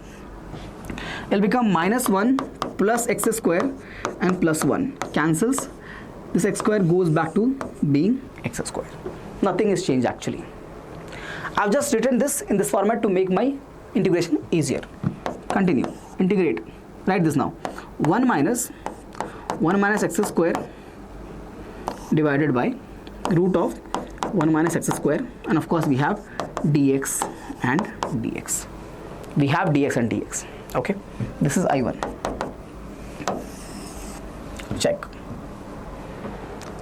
Check now. This is clear. Now separate this over integration. You'll have I1, very simple, integration of 1 upon 1 minus x square in the root dx, and the other part will become minus 1 minus x square upon 1 minus x square dx. This part we know, of course. So this is sine inverse of x, this is sine inverse of x.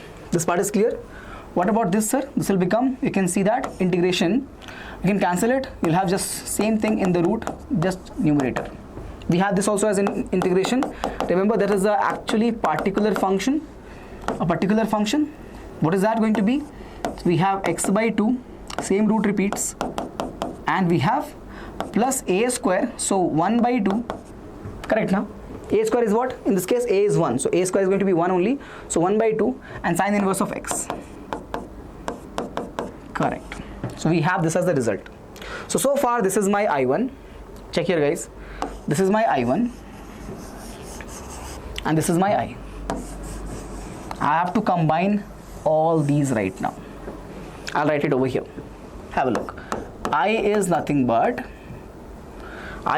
x square by 2 sine inverse, x square by 2 sine inverse of x, minus 1 by 2 is outside, minus 1 by 2 is outside, and that I1 I replace by this value, sine inverse of x minus we have over here x by 2 root of 1 minus x square plus 1 by 2 sine inverse of x by, no, there's nothing x by, simply sine inverse of x. Am I right? Just let's check one more time. 1 by 2 sine inverse of x. Did I miss something? Did I miss something? No, sir. No? No. Let's simplify this. My answer, I have sine inverse over here, over here, over here. Let me just expand it first, then I'll club them together.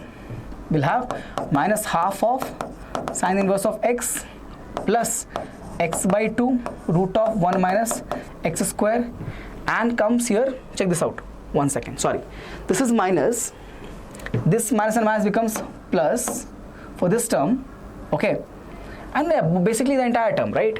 Yeah, this also is plus half of sine inverse of x, correct, is getting cancelled. Oh, no, not half, this is 1/4 actually, 2 is there and 2 into 2, so half, and this 2 also will be multiplied to this, no, so we will get here 4, because we have 1 by 2, half of sine inverse of half into half become 1/4 and 1/4. Now combine sine inverse once, you will get here x square by 2 minus half and plus 1/4, this one term, and over here this is as it is, so x by 4. 1 second guys, I know it is taking longer, but it's a worthy question. It's one question that is a little bit different and unique in nature.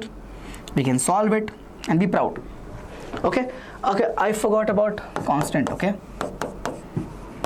it's always there. Solve it. You can take LCM as 4. This will become what? If you take LCM as 4, it will become 2x square.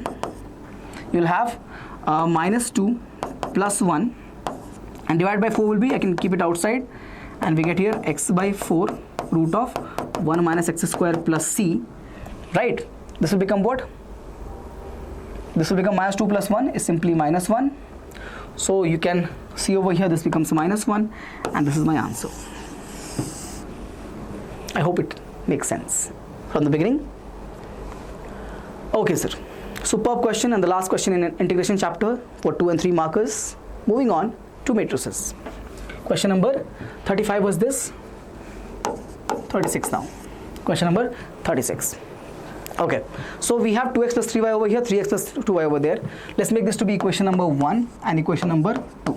I am asking you to do what? Multiply equation number 1, multiply this with 2, and equation number 2, you multiply this with 3.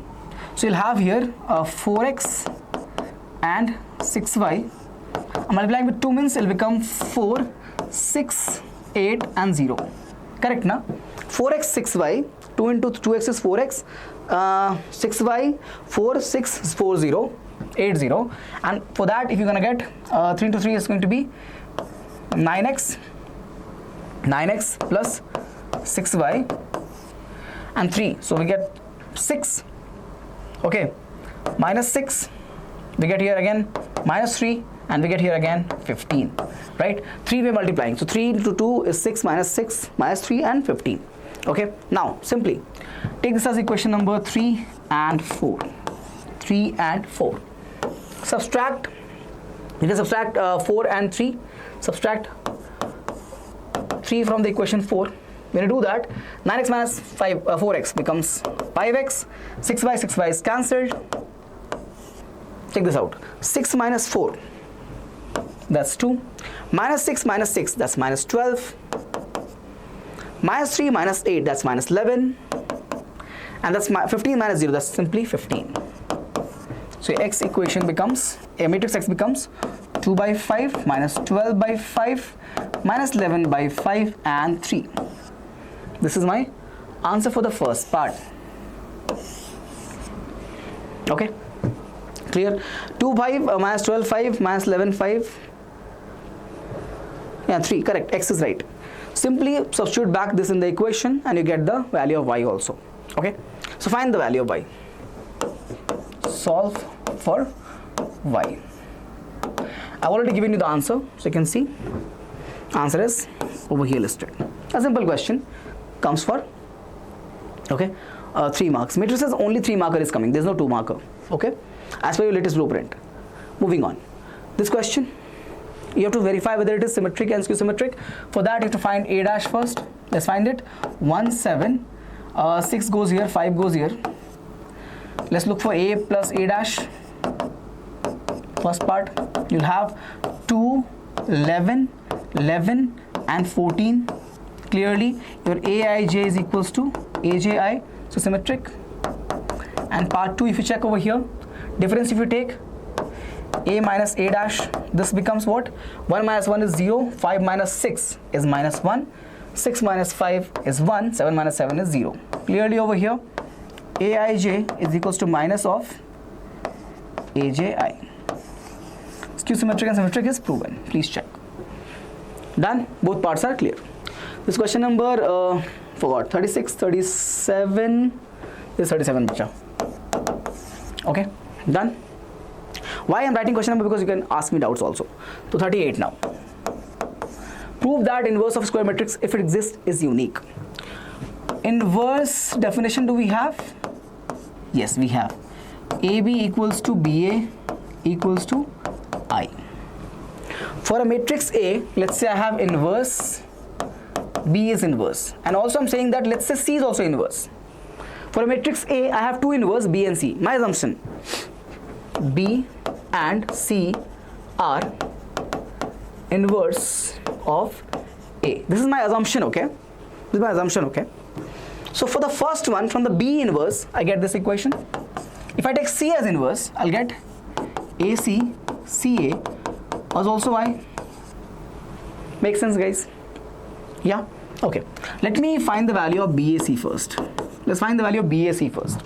In BAC, if I use the first condition from here, I'll club these together first. What I get? BA is nothing but I into C. What is the answer coming as? Simply C. Right? Now same BAC, I club AC together, let's say. Same BAC, I club this time AC together. What is AC? I. I can write this as B times of I. This is nothing but B. So basically, I was taking that B and C are two different matrices which are inverse of the matrix A. My assumption was, listen to me again, B and C are two different matrices which are inverse of A. But actually, when I use the definition of inverse, what are these called as?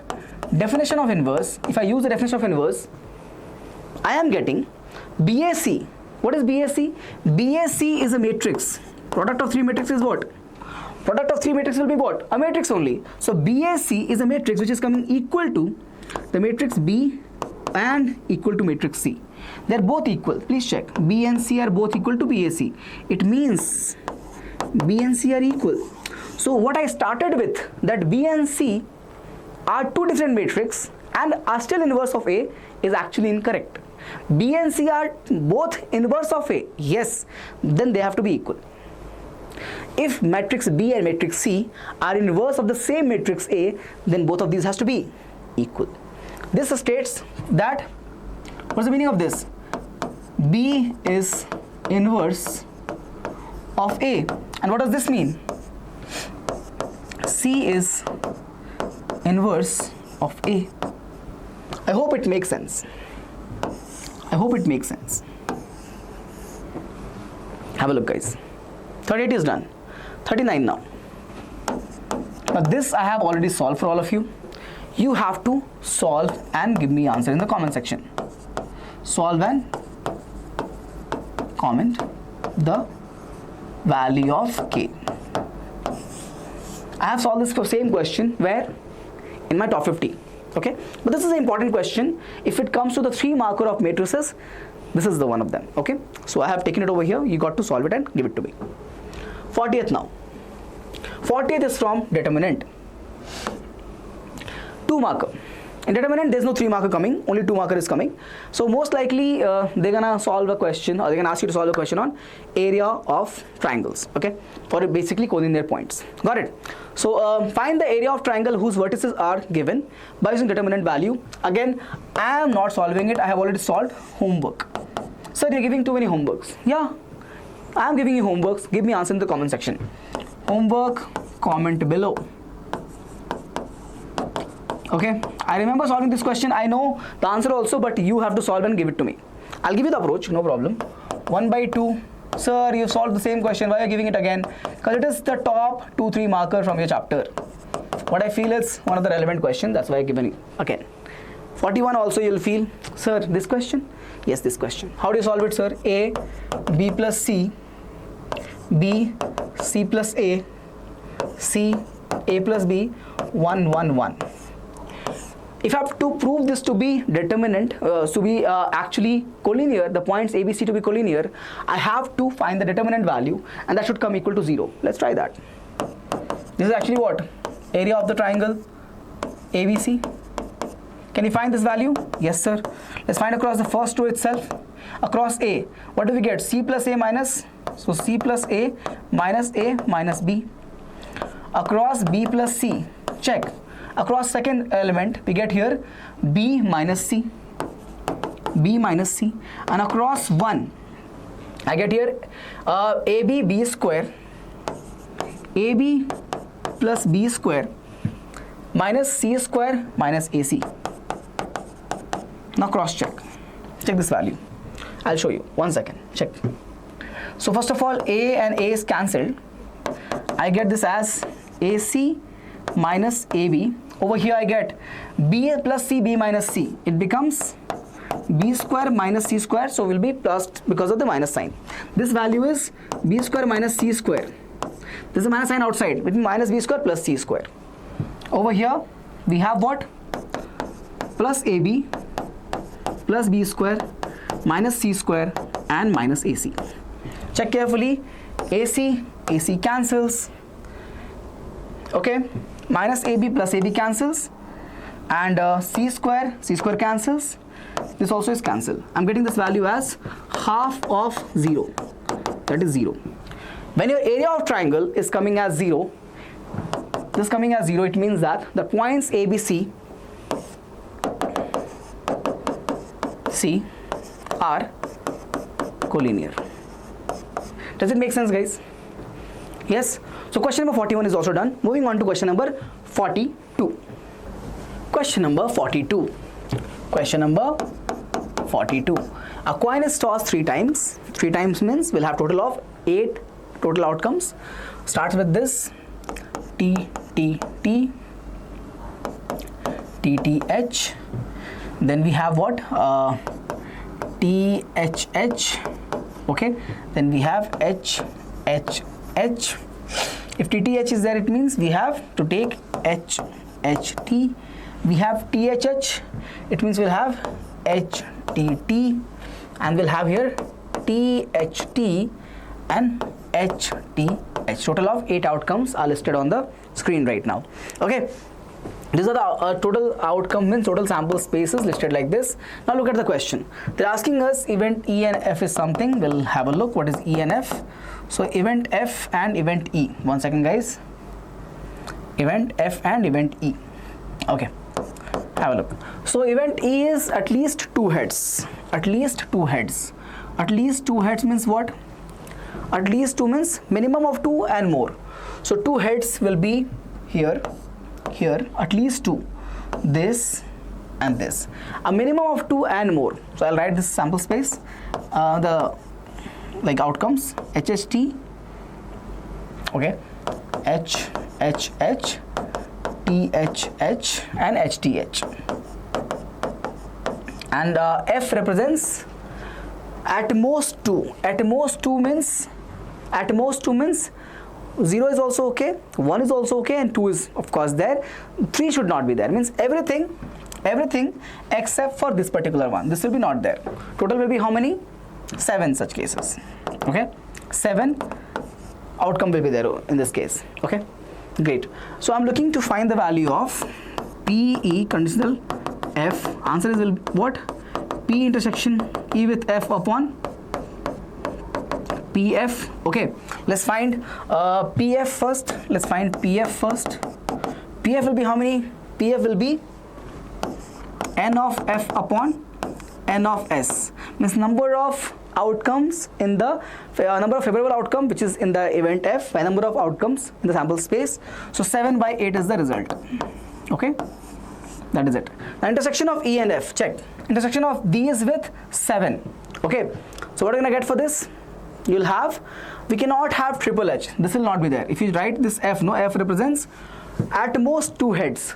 So this triple H is not in event F. Correct or not? The triple H value is not in the event F because event F is that at both two heads.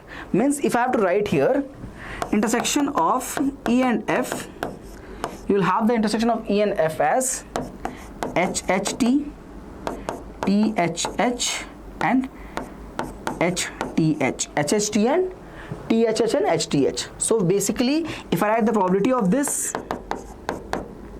you will have the answer as 3 by 8. 3 by 8. Now write all the values that you have. So we have 3 by 8 and 7 by 8. Answer becomes 3 by 7. Answer is 3 by 7. It's a very good question. Have a look. Done. A basic concept that you have learned in grade 10 also. But yeah, problem is very unique. You can check. Answer is 3 by 7. A simple one. Question number 42 is done. 43 now. A fair coin and an unbiased die are tossed. This is a question on your independent event. Okay, a coin is tossed means when you talk about a coin toss, event A be the head appears on the coin. So probability of the event A will be what? Getting a head means 1 by 2. Getting a head in a coin toss is what? 1 by 2. And event B, if you check for a die,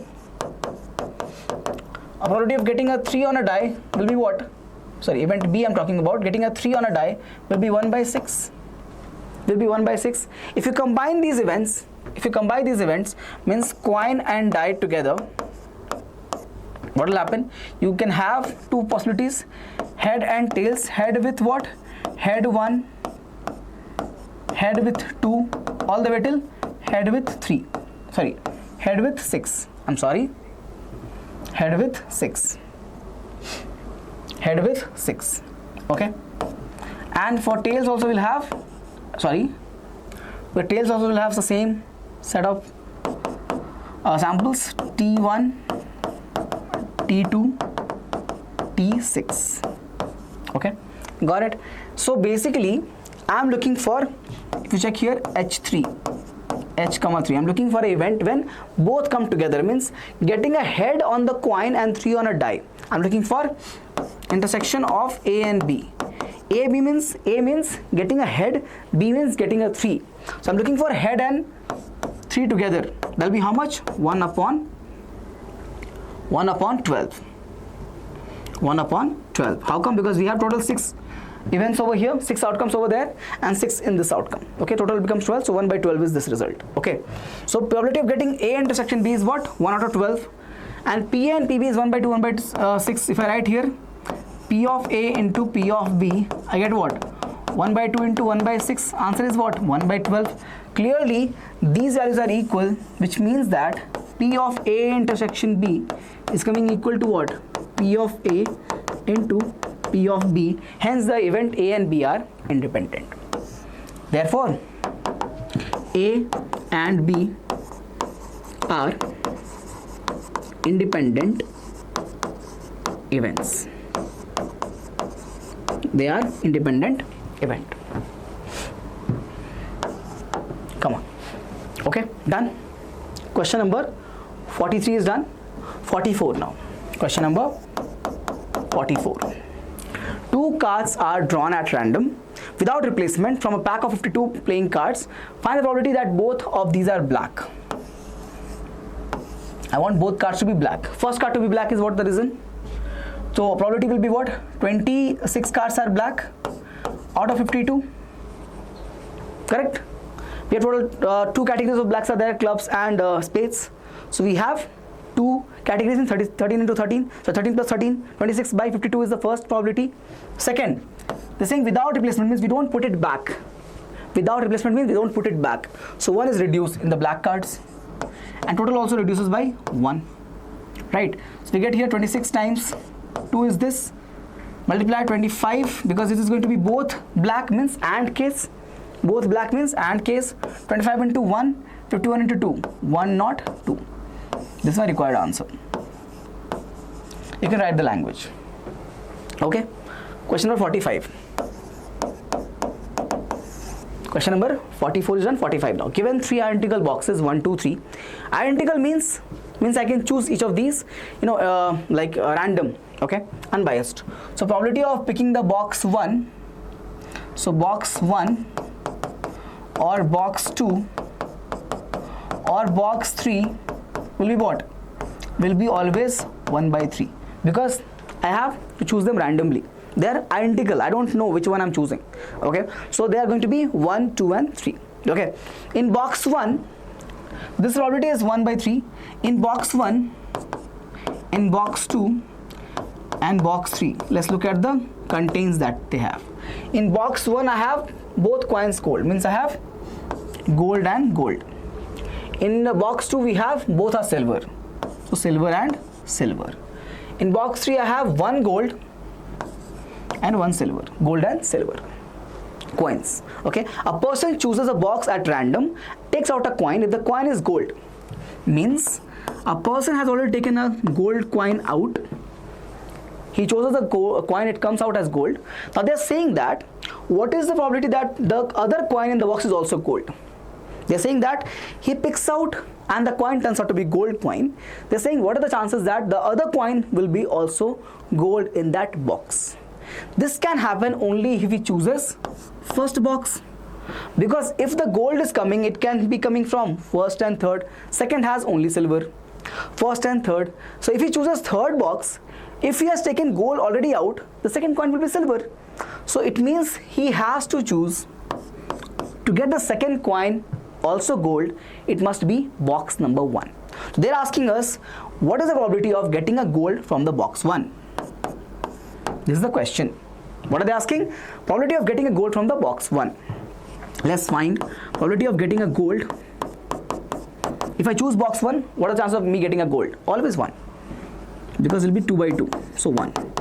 If I choose the box 1, then me getting a gold will be, chances of that will be 2 by 2, because both of these are gold, so 1. I'll always get gold. If I choose the box 1, my answer is both of these are gold only. Okay. If I choose the box 2, okay, you can write ABC also, your choice. Okay guys, you can write PA, PB, PC. Okay, you can go and write that like that. Okay, I'm not changing the statement because I want to continue in that way only. Probability of picking the second box and getting a gold from there. Second box, there is no gold, answer is 0. There is no gold, answer is 0. Probability of if you pick the third box and getting a gold from there, half a chance. Gold and silver, 1 is there, so half a chance. Getting a gold from third box is half a chance. Good sir. Now I want to find the value of PIG. So let's write the first statement as my conditional probability. PIG is given as PI intersection with G upon PG. I taught you partition of set. Remember, I taught you partition of set. In that, when I talk about getting a gold, what is the PG means? Probability of getting a gold coin. This will be getting a gold coin from the first box, getting a gold coin from the second box, and getting the gold coin from the third box. So basically, this basically means that P of I intersection G upon, very clearly you see, very important, P of I intersection G plus P of I, means second box intersection with G, and P of third box from G. P of third box from G. And we all know how to write what? Our intersections using conditional probabilities. So that will be what? Check here. P of G from 1 into P of 1 continues. This is the same thing, no? These two are same thing. I've written that, means same will come here. G with I, Pi means P1 plus G with the second box, probability of the second box, plus gold with the third box, and probability of choosing the third box. Have a look. PGI is how much? PGI is how much? This is my PI, or first box gold from the first box. Okay, now PGI is how much? 1. Right here 1. What is P1? Picking a first box is 1 by 3. So I can write this result.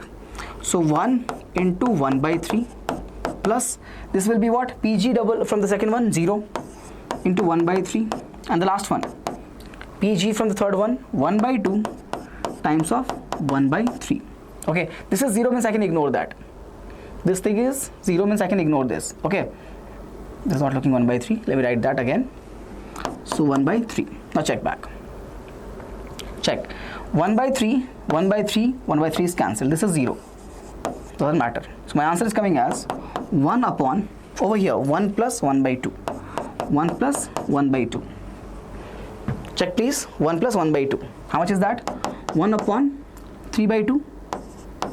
This goes up. Answer is coming as 2 by 3. This is the value of, if you get a gold, then chances of it from being the first box is this. This is your answer. Please check, guys. If you get the coin as gold, chances of it being from the first box is 2 by 3. I hope this is clear. I could have written this directly, okay, but I chose to write the conditional probability first and then go to the base theorem. Clear? 3 marker. 46th one, same question, nothing changes, approach remains same. Homework, put the answer in the comment section. Comment section. Answer I want. Solve it and let me know. Exact same question, nothing changes. A company, insurance company insured 2,000 scooter drivers, 4,000 car drivers, 6,000 truck drivers. Probabilities of an accident are this, for a scooter, a car and truck drivers. What is the chances of me picking let's say if I pick a driver out of the whole, I pick a form of one of the, in the entire company, what are the chances of me picking a scooter driver will be what? 2,000 divided by the sum, 6,000 plus 12,000. That becomes what? 2 by 12. Probability of picking a car driver will be what? 4 by 12. Probability of picking a file of a truck driver will be what? 6 by 12. Simplify this. 1 by 6, 4, 1 by 3 and 1 by 2. Probabilities are there. Same way, find the case of the incident. Means incident of this with this. Okay, get the answer. Done. Let me know in the comment section. Question number 47. Find the local maximum value, moving on to AOD now. Find the local maximum value of the function fx is given like that. Find first step in any AOD question, maximum, minimum, increasing, decreasing function, is to find your derivative. Find this. 3x square minus 3. 3 is common. X square minus 1. 3 is x minus 1. X plus 1. This is 0. Critical points are there. X equals to minus 1 and 1. I'm looking for local maximum value. We have 2 critical points. It means I have to find the second derivative also. F double dash of x, if you find, you'll get f double dash of x from here. It'll come out to be simply 6x. Now find f double dash of x of 1. You'll get this value as 6. And f double dash of minus 1, you'll get the value as minus 6. This is less than 0. It means x equals to minus 1 is point of local maximum. I'm looking for local maximum. Okay, and I'm looking for local maximum value means f of minus 1 you find. You'll get minus 1 the whole cube minus 3 into minus 1. So minus 1 plus 3, answer comes out as 12. A simple question. AOD. 2-3 marker. Can we ask for 2 marker as well? 48th question. This will be a 3 marker if it comes. Sand is pouring from a pipe at a rate of 12 centimeter cube per second. Means the volume change is given. dV by dt is given. 12 centimeter cube per second. And falling sand, if you check, it is a pipe. The falling sand is forming a cube. It's forming a cube. Okay, and such that, sorry, not cube, a cone, my bad, such that the height of the cone is always, this height of the cone is always 1/6 of radius. It means radius is what? 6h. Radius is 6h. Okay, they're saying that when the height is 4, when the height is given as 4 centimeters, find change in radius. Find dh by dt. Find change in radius. Find the change in radius. Sorry, not radius, height, my bad. Write the volume formula first. So we have 1 by 3 pi r square h. We have the h value now. We have the r value now, actually 6h. So put it here, 1 by 3 pi square of 6h will become 36h square into h. Cancel it. You'll have the value for volume.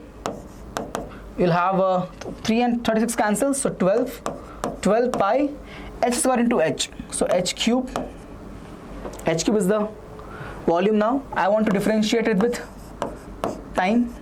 I get 12 pi 3h square dh by dt.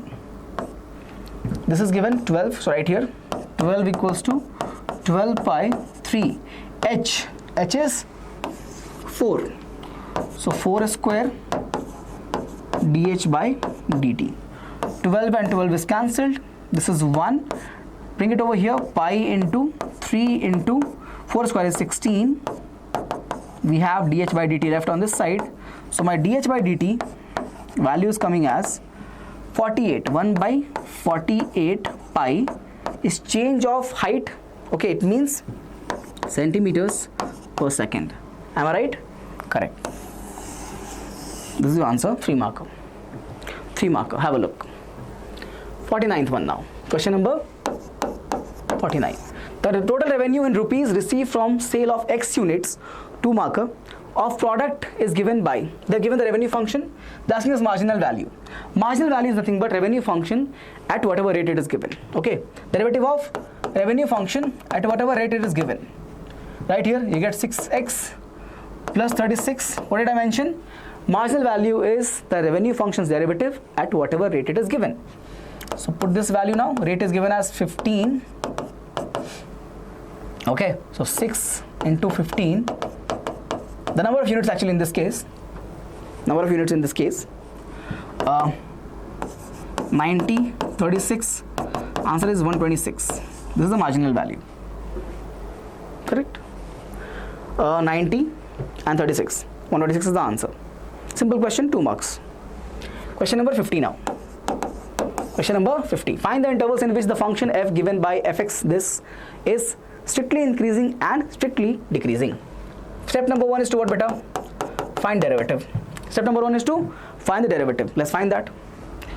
12x square minus 12x minus 72. Take 12 common. X square minus x minus 6. Correct? Right? 12x square, 12x and minus 72 is there. Put it 0 to find the critical point. 12 comes over here, this whole thing is 0. Factorize this. So x square minus 3x plus 2x minus 6. Don't ask how to factorize, you all know how to do that. Simple factorization. Minus 3x into minus 2 and plus 2x is going to be minus 6x square. Sum will be minus x. Take x common over here. X minus 3 plus 2 is there. X minus 3. So we have x plus 2 and x minus 3 as 0. From here you can get simply the value of x as minus 2 and 3. The value of x as minus 2 and 3. Am I right? Yeah, x is common, correct. 3 and minus 2. Once the critical values are found, start with the graph. This end is negative infinity. This end is positive infinity. This will be minus 2. This will be 3. We have only 2 factors, x plus 2 and x minus 3. Look for this critical value from which factor it has come. Okay, before that, check the coefficient of x everywhere. It is always plus 1. It means start with the plus sign over here. Sign change will depend upon the factor's power. If the power is odd, which in this case is 1, so odd, sign will alternatively change. X plus 2 also, the power is 1. Nothing means 1 is there. Sign will again change. What it implies is the derivative over here is more than 0. Derivative over here is less than 0. And derivative again over here is more than 0. Means for all value of x lying between 3 to infinity or minus infinity to minus 2, the derivative is what? Positive. And for all x between minus 2 and 3, the derivative is negative. I'm looking for first case, which is strictly increasing. So we know that for this we have to find this value f dash of x more than 0, these cases. So answer will become x belongs to negative infinity to minus 2.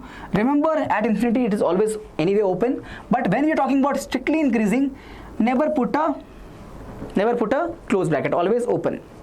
Union. From here again at 3, do not put close interval, because when we talk about strictly increasing, you got to put open interval only. 3 to infinity. Part 2, strictly decreasing, that is simply this part. When derivative is less than 0, so that means minus 2 to 3. That's your answer. These are your results. First part's answer, second part answer. There is no closed intervals. If there was no word written as strictly, I can write the closed interval at minus 2 and 3. Yes, if there was no strictly word over here also, minus 2 and 3 will be closed. Otherwise, open. Please check. 51. Question number 51. Right? Find the least value of a such that the function f given by this is increasing in this interval. Whatever is given, if increasing, decreasing, they're asking, first step is derivative. Differentiate 2x plus a.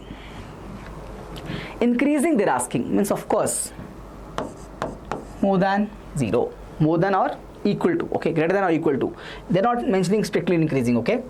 So it means 2 of x plus a should be more than equal to 0. It means a should be more than equal to minus 2x. This is moved on this side. Okay. Okay. All right. Now I'm looking for the minimum value, right? Least value of a. So I'm going to find both the boundaries using the intervals 1 and 2. Both the intervals I'm going to use. Okay. So if you check over here, a more than, put x value as 1. So minus 2 into 1, it means a is more than equal to minus 2. Put now, a is more than equal to minus 2 into 2. So a is more than equal to minus 4. Correct? Two intervals are there.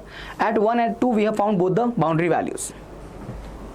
Now I'm looking to find for the result of what? The value a. We have two critical points, minus 4 and minus 2. The first one says more than minus 2. So from here to this side. And this one says from here to this side. If you take the intersections, you have this as the result, which means that minus 2, basically a is more than minus 2, which implies minus 2 to infinity. This is closed, this is open. I'm looking for least value. They have not mentioned real, whatever it is, natural number, doesn't matter. Okay, whole number, integer. They're looking for only least value. In this case, what is the minimum value? Minus 2 only. My answer is a equal to minus 2. This is the least value.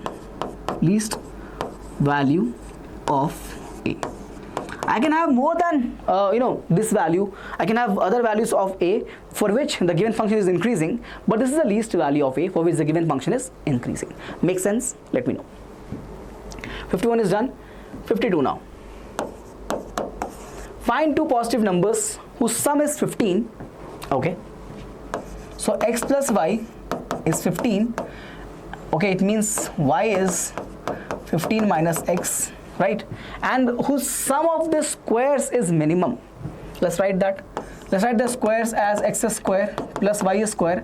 I have to minimize this value. But we have two variables over here, so I'm going to change it to one variable form. So x square plus 15 minus x the whole square. I have to minimize this. This is my function to be minimized. What does s represents? Sum of the squares. Okay, I want to minimize it. To minimize, maximize, what is the step? Differentiate. Do that. 2x, this will become what? Plus 2 times of 15 minus x into, what is it? Minus 1. Correct, no? Any problem, guys? This is 2x. Differentiate this one, you're going to get 2 into 15 minus x. You have to apply chain rule for 15 minus x also, so you're going to get minus 1. Expand it. You'll get 2x, change the sign, This will just change the sign, it will become minus 30 and plus 2x. No problem whatsoever. If you want, you can do at your own speed, at your own way to calculate this step. Your choice. To find critical point, put it equal to 0. You get 4x minus 30 is 0, which means x value is 30 by 4, which means x value is 15 by 2. X value is 15 by 2. Do we have more than one critical value? No, we have only one. If we have only one critical value, it means this has to be the point of minima. We don't have other. We can find, if you want, you can find this double derivative also. You can find, you'll get the double derivative by plus 4. If you want, you can do that. Do it. D square x upon dx square. Differentiate this value. You'll get the answer as 4, which is clearly more than 0. Therefore, x equals to what? 15 by 2. What is point of minima? Point of minima. But my point is, it's not required to do that, because since you have only one critical value, that will be your point of minima anyway. My answer is clearly x equals to 7.5, and y is difference from 15 means also 7.5. This is my answer. Please check. 7.5, 7.5. Answer is clear. Done, guys. Moving on to the next question. Yeah, vector algebra, again 2-3 marker questions coming from here. Let's look at this particular question. We have done this in our top 50 as well, but this is a very good question. This is a PYQ at the same time, so we'll have to solve it again. Just give me a couple of minutes. Let's solve it, then move on to the next question. So 2i, 2j, 3k and b is also given. We are having the third vector as vector c. They're saying that a plus vector lambda b is perpendicular to c. Let's find then this particular value, vector a and lambda times vector b. Now check carefully here. So when you add two vectors, what do you actually do? You add the x components, y component and z components, right? So x component of vector a will be 2, superb, and x component of vector lambda b will be what? Lambda times of minus 1, so minus lambda, and this becomes your I cap, right? I have added what? The x components of the vector a and lambda b, not just b. So lambda is multiplied over there, that's why minus lambda. Same fashion, we'll add for the j component, which is going to be your 2 plus lambda times of b. So lambda times of 2. 2 lambda is there, plus the z component now. Excuse me, this is j cap. The z component now in that case will have 3 plus lambda. This is your k cap. Now check carefully. You have vector c as well. Vector c is 3i plus j. There is no k cap, so we will not take dot product of this particular value. Let's go like this: c dot with a plus lambda b. This has to be 0, right? Because they're perpendicular means dot product is 0. So now try this from here: 3i into this value. So you're going to multiply I cap together. So we'll have 6 minus 3 lambda. 6 minus 3 lambda. Then you have 2 plus 2 lambda into 1. So 2 plus 2 lambda. And this is going to be simply 0 because we don't have k cap over here. Alright, sir. This is nothing but minus lambda, and we have 8 over here. So 8 minus lambda is 0, which turned out to be lambda is positive value 8. A simple question of application of the angle between two vectors. Very simple one. 54. Question number 54. Find the area of the parallelogram whose adjacent sides are given. And area we are looking for. So you have to give me the answer for this question. I'm going to give you the approach for this one. So you're going to find vector a cross b. Okay. So we have I cap, j cap, k cap. Again, this is a PYQ. You can see that over here we have 3, 1, 4 and 1. Minus 1 and 1, right? So you're going to simply find this value of a cross b modulus. Once you find this vector, apply the modulus, get the result, and comment your answer. Comment down answer. Got it? Question number 54, answer is this one, sir. Let me know in the comment section. 55, question number 55 now. This is a new question, again application of dot product one more time. So in vectors, the major question that comes in 2-3 marker is dot product, cross product question, application, which is the area and parallelogram, those concepts are there. Distance formulas are also somewhere in the mix of the concepts. So these are the 3 major ones: dot product, cross product, distance formula, and angle concept come from the dot product itself. Angle between them, okay, so let's go like this. A dot B is given by mod of A, mod of B, and cos theta. They are saying that A dot B is root 6, so write the value here, root 6. Mod of A is root 3, so write here root 3, and mod of B is 2. This is cos theta. Let's find the cos theta value from here, and we end up having root 6 divided by root 3 into 2. When you cancel these two, you'll have root 2 over here, which gives me 1 upon root 2, because root 2 by 2 is 1 upon root 2, and we know very well, if you're looking for acute angle, a positive value between them, it'll be pi by 4, because cos of pi by 4 is how much? 1 by root 2. 56 now. Question number 56. Find the unit vector in the direction of A plus B. So we have a vector A and B given. We are supposed to find the sum of those and then find the vectors. Let's say the sum is C. Let me find this. So vector C is what? Your A plus B. So what they're asking in the question is C cap. So first find the A plus B, means you're the sum. So vector C turn out to be 2i minus I will be simply I minus j plus j will be 0 j cap, and 2k minus k will be plus k cap. This is your C vector. Let me cross check once again so that there's no mistakes. 2 minus 1 minus j plus 1 j, and this is correct. Yeah. So vector C is what? Vector C is I plus k cap. So can you find the modulus now? Yes, we can. We'll have the value as I square. So the coefficient of I and k are both 1. So 1 square plus 1 square. The answer comes out to be root 2 for the modulus. Hence the C cap, the formula is there, vector C upon mod of vector C. It becomes I plus k cap upon root 2. This is your answer. Another 2 marker is dealt with. Okay, so far let me know how was this class. We are close to finishing it. We have last 14 questions left. Let's complete this session on a high note, and let me know in this comment section whether this session was helpful for all of you. Did I miss some questions? Did you feel that's okay, sir, this is actually very important one? Whatever is your feedback, let me know in the comment section. 57. Find the projection of the vector this on the vector that. Okay, so vector A on vector B. How do you find projection? So A vector dot with B cap. This is the value of, or the expression for the projection of two vectors. Projection of this vector on that vector, correct. So we'll have vector A dot with vector B upon mod of vector B. Dot means I dot 7 is 7, 3 minus 1 will be minus 3, and 7 into 8 will be correct. Okay, and mod of vector B, how much is this? 49 plus 1 and 64. Am I right? Let's check once. Okay, 49, 1 and 64, and this value is 7 minus 3 and 56. That's 4 plus 56 is 60 upon 50 and 64. That's 114.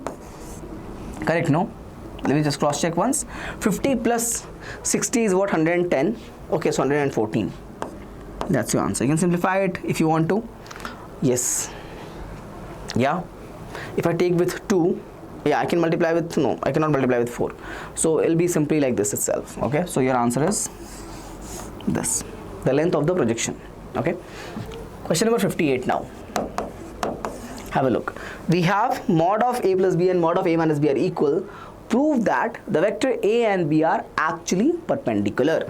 So whenever we have this kind of expression, try to find the whole squares, because it gives me dot product. Okay, have a look. So I can go like this: vector A plus B, the whole square, and vector A minus B, the whole square. What are you gonna get from this? Mod of A square, mod of B square, and twice of A dot B. Over here you're gonna get what? Mod of, again, A square, mod of b square and minus sign twice of a dot b. I think this is pretty clear from here. Excuse me guys, this is cancelled. Move this on that side. You'll have 4 times of vector a dot b as 0, which gives me vector a dot b equals to 0. Okay, when there's 0, when the cos theta is, what is it, 0, it means theta is what, 90 degrees. Theta is what, 90 degrees. Clear? Hence perpendicular. 59 now, question number 59. This is a relation. I hope you remember this. What is this relation, sir? This is, sir, m plus n. I hope you remember. M plus n looks, it's not visible. Then write this mb plus na by m plus n. I have taught you this many times, so I'm not going to do it today. I'll give you understanding how you go about this. So you're going to take a vector AB. You'll take a point P on the vector, and from a reference point or the origin, you're going to draw the vectors OA, name it vector A. From the vector, this point is origin O, so again you'll have the vector over here, which is vector B, and for point P, the position vector is given as the resulting vector R. Okay, this is the vector AP and BP. Apply triangle law of addition individually in the triangle OPA and OPB. You'll get the result what is required here as R equals to MB plus NA upon M plus N. Again, this is the ratio for internal section. Means when the point P lies on the line, inside the line AB. When it is external, this becomes minus and minus. Makes sense? How you go about this, I'll give you the starting step. Vector AP to PB is given by, the section is there, so M is to N. Cross multiply and find the value of vector AP. Cross multiply will have NAP, right? And MPB, find the value of the vector AP and PB. So AP will be what? R minus A, and PB will be what? B minus R. So use those conditions over there and you get the answer as R equals to MB plus NA upon M plus N. Okay. So moving on to question number 60 now. Question number 60. The two adjacent sides of parallelogram are given. Then find the unit vector parallel to its diagonal. Okay. So it's a parallelogram, right? Let's draw a parallelogram to have an idea. Excuse me, guys. Let's say it is A, B, C, D. They're saying that two adjacent sides are given. Okay. So let's say this is 2i minus 4j and plus 5k. And this is what? I minus 2j minus 3k, right? Minus 3k. I hope this is clear. Yeah. So these are the two vectors. I'm looking to find the value of the diagonal. Okay, parallel to its diagonal. Okay, so this is my result. Diagonal is going to be, let's say, AC. Excuse me, guys. AC. So either you can use simple parallelogram law for vector addition, or you can use vector, triangle law. Translate this over here means AD, if you translate or localize in the same plane, the vector remains same. So you'll have I minus 2j and minus 3k. Let's call this to be vector A over here, and this to be vector B. Okay, so if I'm looking to find the value of the vector, let's say the diagonal AC, I can simply get the diagonal AC as D equals to vector A plus B. Correct or not? Yes, D becomes sum of the vector A and B. Because either use triangle of addition, this is the result. When the two vectors are added head to tail, the third side of the triangle will become your, or the point joining the initial point and the final point of the last vector will be your resulting vector. Or you can use the parallelogram law of addition. In that, what happens? Diagonal becomes your resulting vector if the adjacent sides are given. Makes sense, sir. Let's find the diagonal vector first. What are you gonna get? I'm getting sum as I plus 2i, that's 3i, minus 2 minus 4, that's minus 6, j cap, and 5 and minus 3, that's 2k cap. That's 2k cap. Are they asking vector D? No. They're asking us unit vector across that or parallel to that. Means they're basically asking us d cap. So for d cap you have vector d upon mod of vector d. So find the mod of vector d first. You'll have mod of vector d as, check, we'll have 9 plus 36 and plus 4. Okay, that's 49 means 7. Correct, na? 9 plus 36 plus 4, that's 49, that's 7. Okay, that's 7. Once you have this value, we'll end up finding this very easily. So vector d cap is the a unit vector which is parallel to the same diagonal. Okay, we get the answer as 3 I cap minus 6 j cap and plus 2 k cap divided by 7. First part is done. Find the area of parallelogram. This, all if we can do that. So area of parallelogram ABCD is given by vector A cross B modulus. How do you find vector A cross B, sir? Same fashion. This is for you to solve and let me know. So I, J and K. Your I is going to be, check here, 2 minus 4 and 5. And this will be 1 minus 2 and minus 3.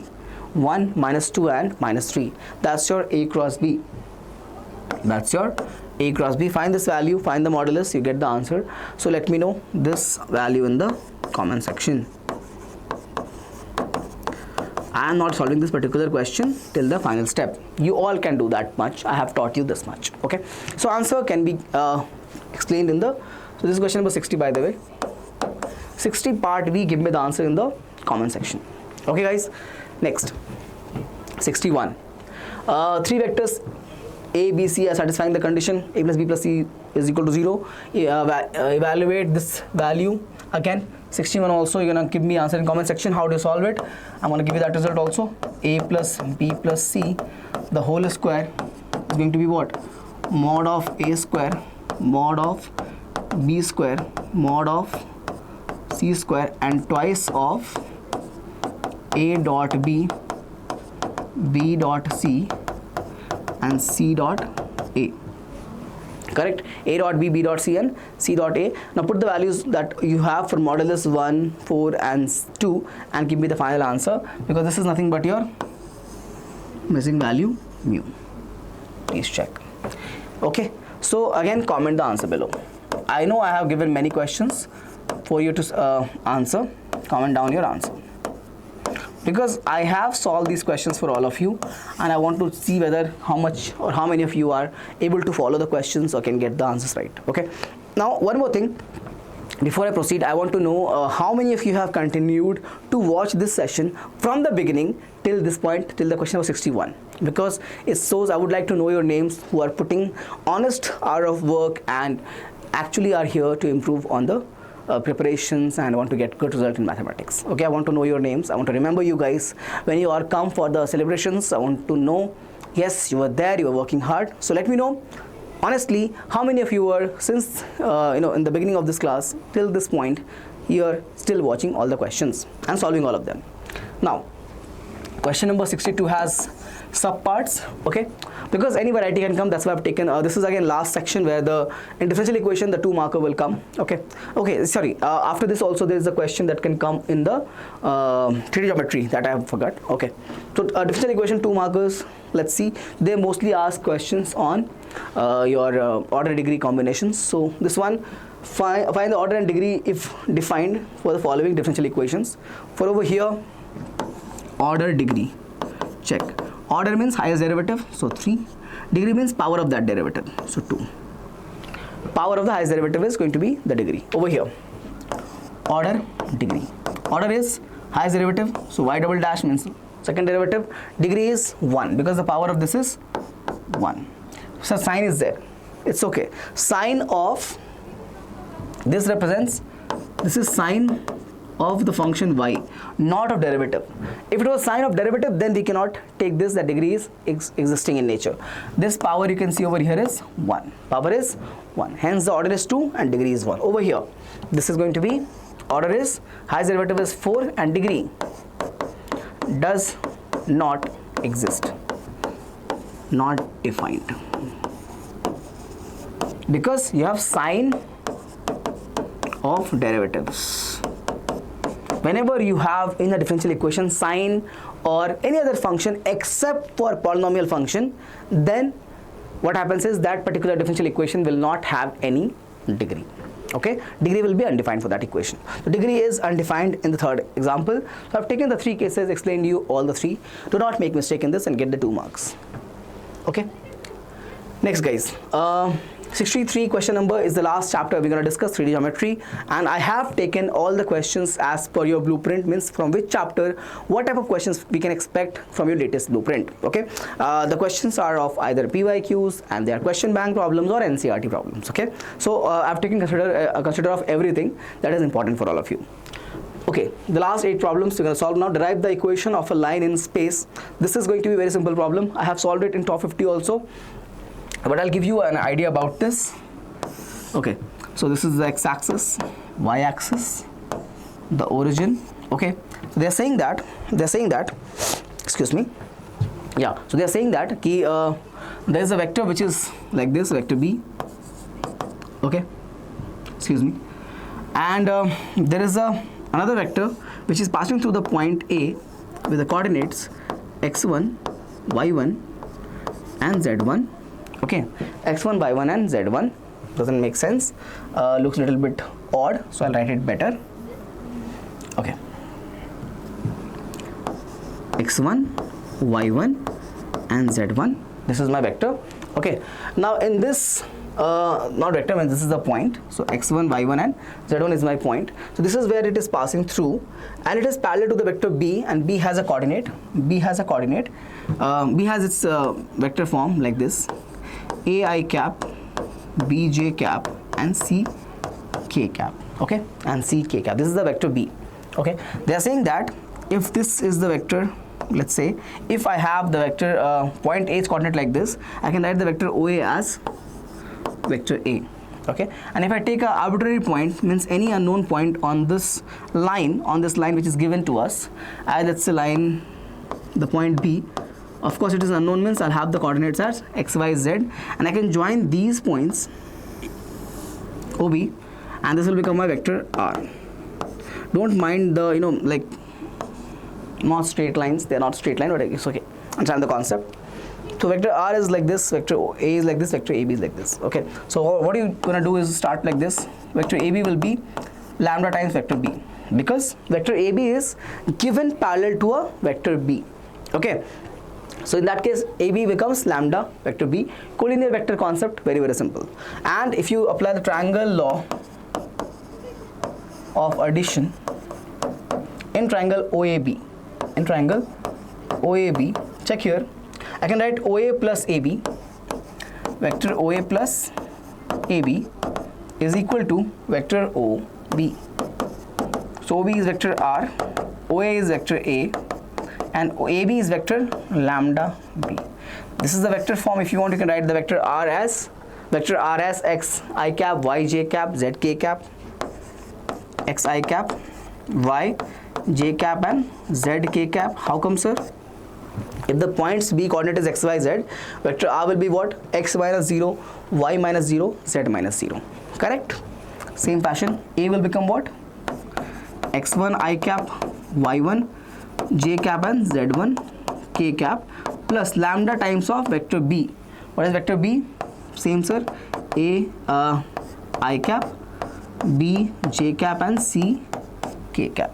Okay, this is the vector form. Cartesian form, simply compare the x components, y components, z components. So means you'll have x I cap equals to x1 plus lambda a cap. Compare and get the result as x minus x1 by a equals to y minus y1 by a equals to z minus z1 by a equals to the lambda, which is a parameter. You can remove the parameter and write in the Cartesian form. I know you all know the answer, that's why I'm skipping this. I have done a bit of it. I have explained the concept behind it. You can try and solve it right now, and I've solved it in the past as well. Okay. Question number 64 now. Okay, find the value of k so that the lines are at right angles. So whenever you have Cartesian forms, don't forget to check the coefficients of x, y, z in numerator. It should be always 1. X is 1, y is 1, z is 1, okay. Everywhere x, y, z is always 1. Once that is settled, simply take the product of the denominators. So minus 3 into 3k, that becomes minus 9k. 2k into 1, that's 2k. And 2 into minus 5 will become minus 10. This should be 0 because the result that we are using over here is this one. A1, A2, B1, B2, C1, C2 is 0 when the vectors vector B1 is perpendicular to vector B2. What is vector B1? This is vector B1, this is vector B2. This one here represents vector B1 and this is vector B2. The denominator, okay, the direction ratios in the denominator. I hope you know that these are the direction ratio of the line of a vector to which this line is parallel to. Same way, this B2 represents the direction, this components you see over here are the direction ratio of the vector B2 for which this line is, second line is parallel to.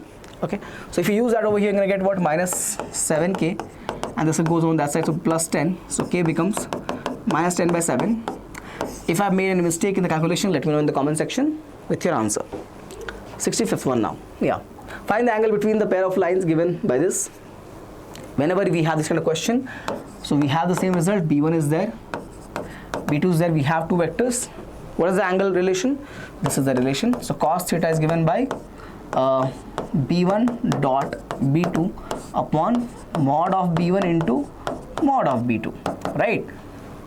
Correct. This represents the general form of the first line L1 and this is the general form of the second line L2. Okay, whatever is the line, let's call this to be line L1 and this to be line L2, this to be line L2.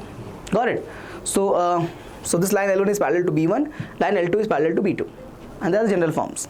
Okay, because depending upon the value of lambda and mu, the vector will change. Check. So B1, B2 dot, if you do 3 into 1, that's 3, and 2 into 2, that's 4, and 6 into 2, that is 12.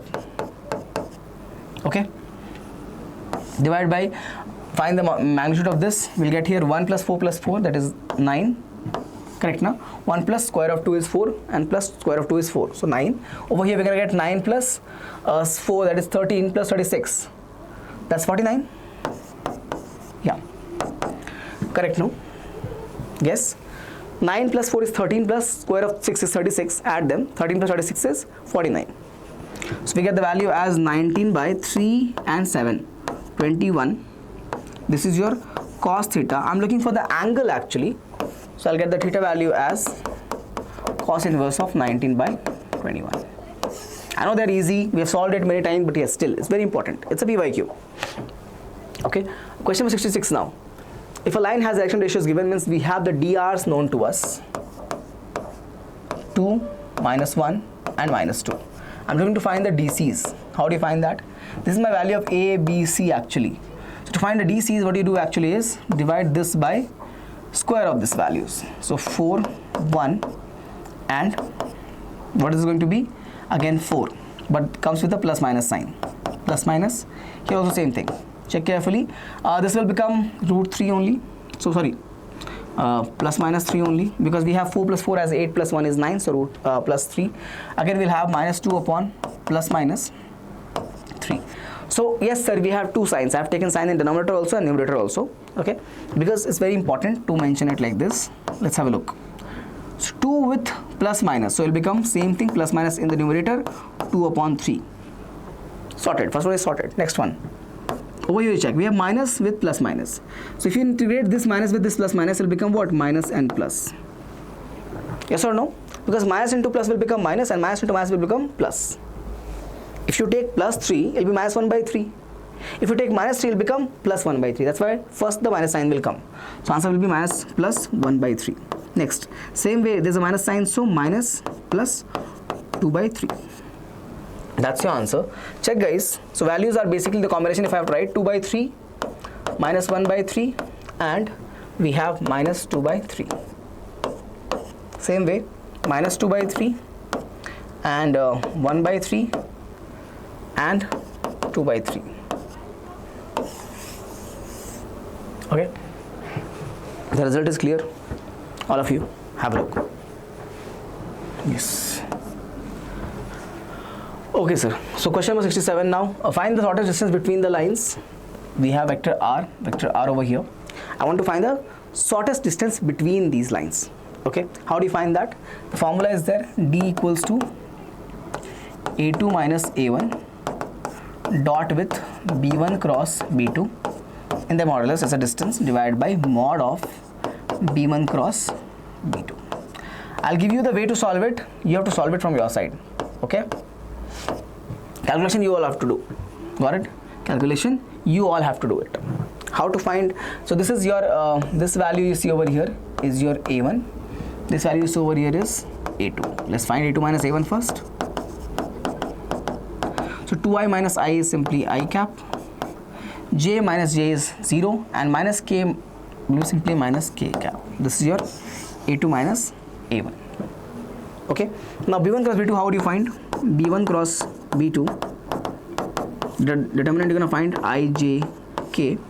Okay, and you'll have 2 minus 1, 2 over here, 2 minus 1 and 1 actually, 2 minus 1 and 1, that is 3 minus 5 and 2, 3 minus 5 and 2.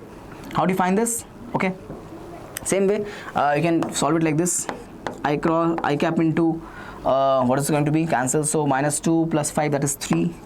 Same way find the with j cap also and k cap also, find this vector. Okay, when you do that, you're going to find the magnitude and get the answer as something like this, 10 upon root 59. Let me know if this is the answer or not. Comment your answer. Comment correct or incorrect. Please solve it. Once you have this result, take the dot product of these two and find the modulus of this vector using the given formula, get the answer. And comment whether it is correct or incorrect. Okay. 68 now. Find the angle between the pair of lines. Angle between them. We can do that. Check the component x, y, something, everything is there. Okay, no problem. It's all 1. So cos theta will be given by 3 into 1 is 3, 5 into 1 is 5 and 4 into 2 is 8. Divide by square. So 9, 25 and 16. Over here 1 plus 1 plus 4.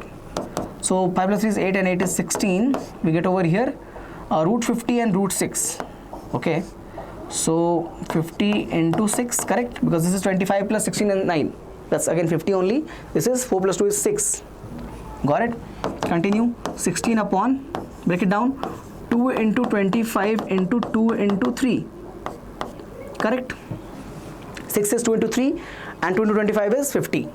I have the pairs forming now. 16 upon 25 will come out as 5 and 2 will also come out as 2 square will come out as into 2 and we have 3. Cancel this with 8 and we have the answer so far as cos theta equals to 8 upon 5 root 3. Want to rationalize it? Rationalize, it will become 8 root 3 upon 15, because if you multiply with root 3 over there, numerator and denominator, you get 8 root 3 by 15. So your answer is theta equals to cos inverse of 8 root 3 by 15. Okay, got it? That's your answer. 69 now. The Cartesian equation of the line, Cartesian form. So this is your vector B. Okay, so basically you'll have the answer as, check, Cartesian equation we're looking for. So Cartesian equation is given, we're looking for vector equation actually. So we'll start like this, vector R is equals to, this you check, always 5i cap plus 4j cap and 6k cap, because the formula is, if you remember, compare it, x minus x1 upon a, y minus y1 upon b, and z minus z1 upon c. Okay, so you have a x1 y1 z1. The other form is what? R equals to x1 I cap, y1 j cap, and z1 k cap. This is your vector A, and this is what? Lambda times of a I cap, b j cap, and c k cap. Cartesian and vector form are written in the standard relation that we have. So right here, plus lambda times of 3 I cap, 7 j cap, and 2 k cap. This is a 2 marker, guys, and p by q at the same time. Okay, done. The last question, question number 70. So that the given relation, the lines are perpendicular to each other. How do you find it? Of course, cos theta. But for that, you're gonna check first your x, y, z coefficient is 1 or not. It's 1 over here. This also is 1. Start with this. Cos theta will be dot of these two. 7 into 1, that is 7. Minus 5 into 1 is minus 5. And 1 into 3 is 3. Correct, na? Okay, minus 5 into 2 is there. That's minus 10. My bad. Minus 5 into 2 is there, so minus 10 divided by, we'll have roots of 7 square, that is 49, 25 and 1. Over here 1 plus 4 plus 9. That's the formula, right? What's the formula? A1, A2. I hope you remember the formula. The formula is this one. A1, A2, B1, B2, C1, C2 divided by A1 square, A2 square, and B1 square and C1 square times A2 square, B2 square and C2 square. Got it? This is the relation of cos theta. Check here. 7 plus 3 is 10, minus 10 is cancelled. This whole thing is 0, means cos theta is 0. So theta has to be what? 90 degrees. Hence the given two lines are perpendicular to each other. 2 marker. Okay, so this is the end of your 2 and 3 markers of all the chapters as per your blueprint. Which questions will be coming in which chapter. I have excluded AOI and linear programming, and again for all the chapters they're not everyone which is 2 and 3 marker coming.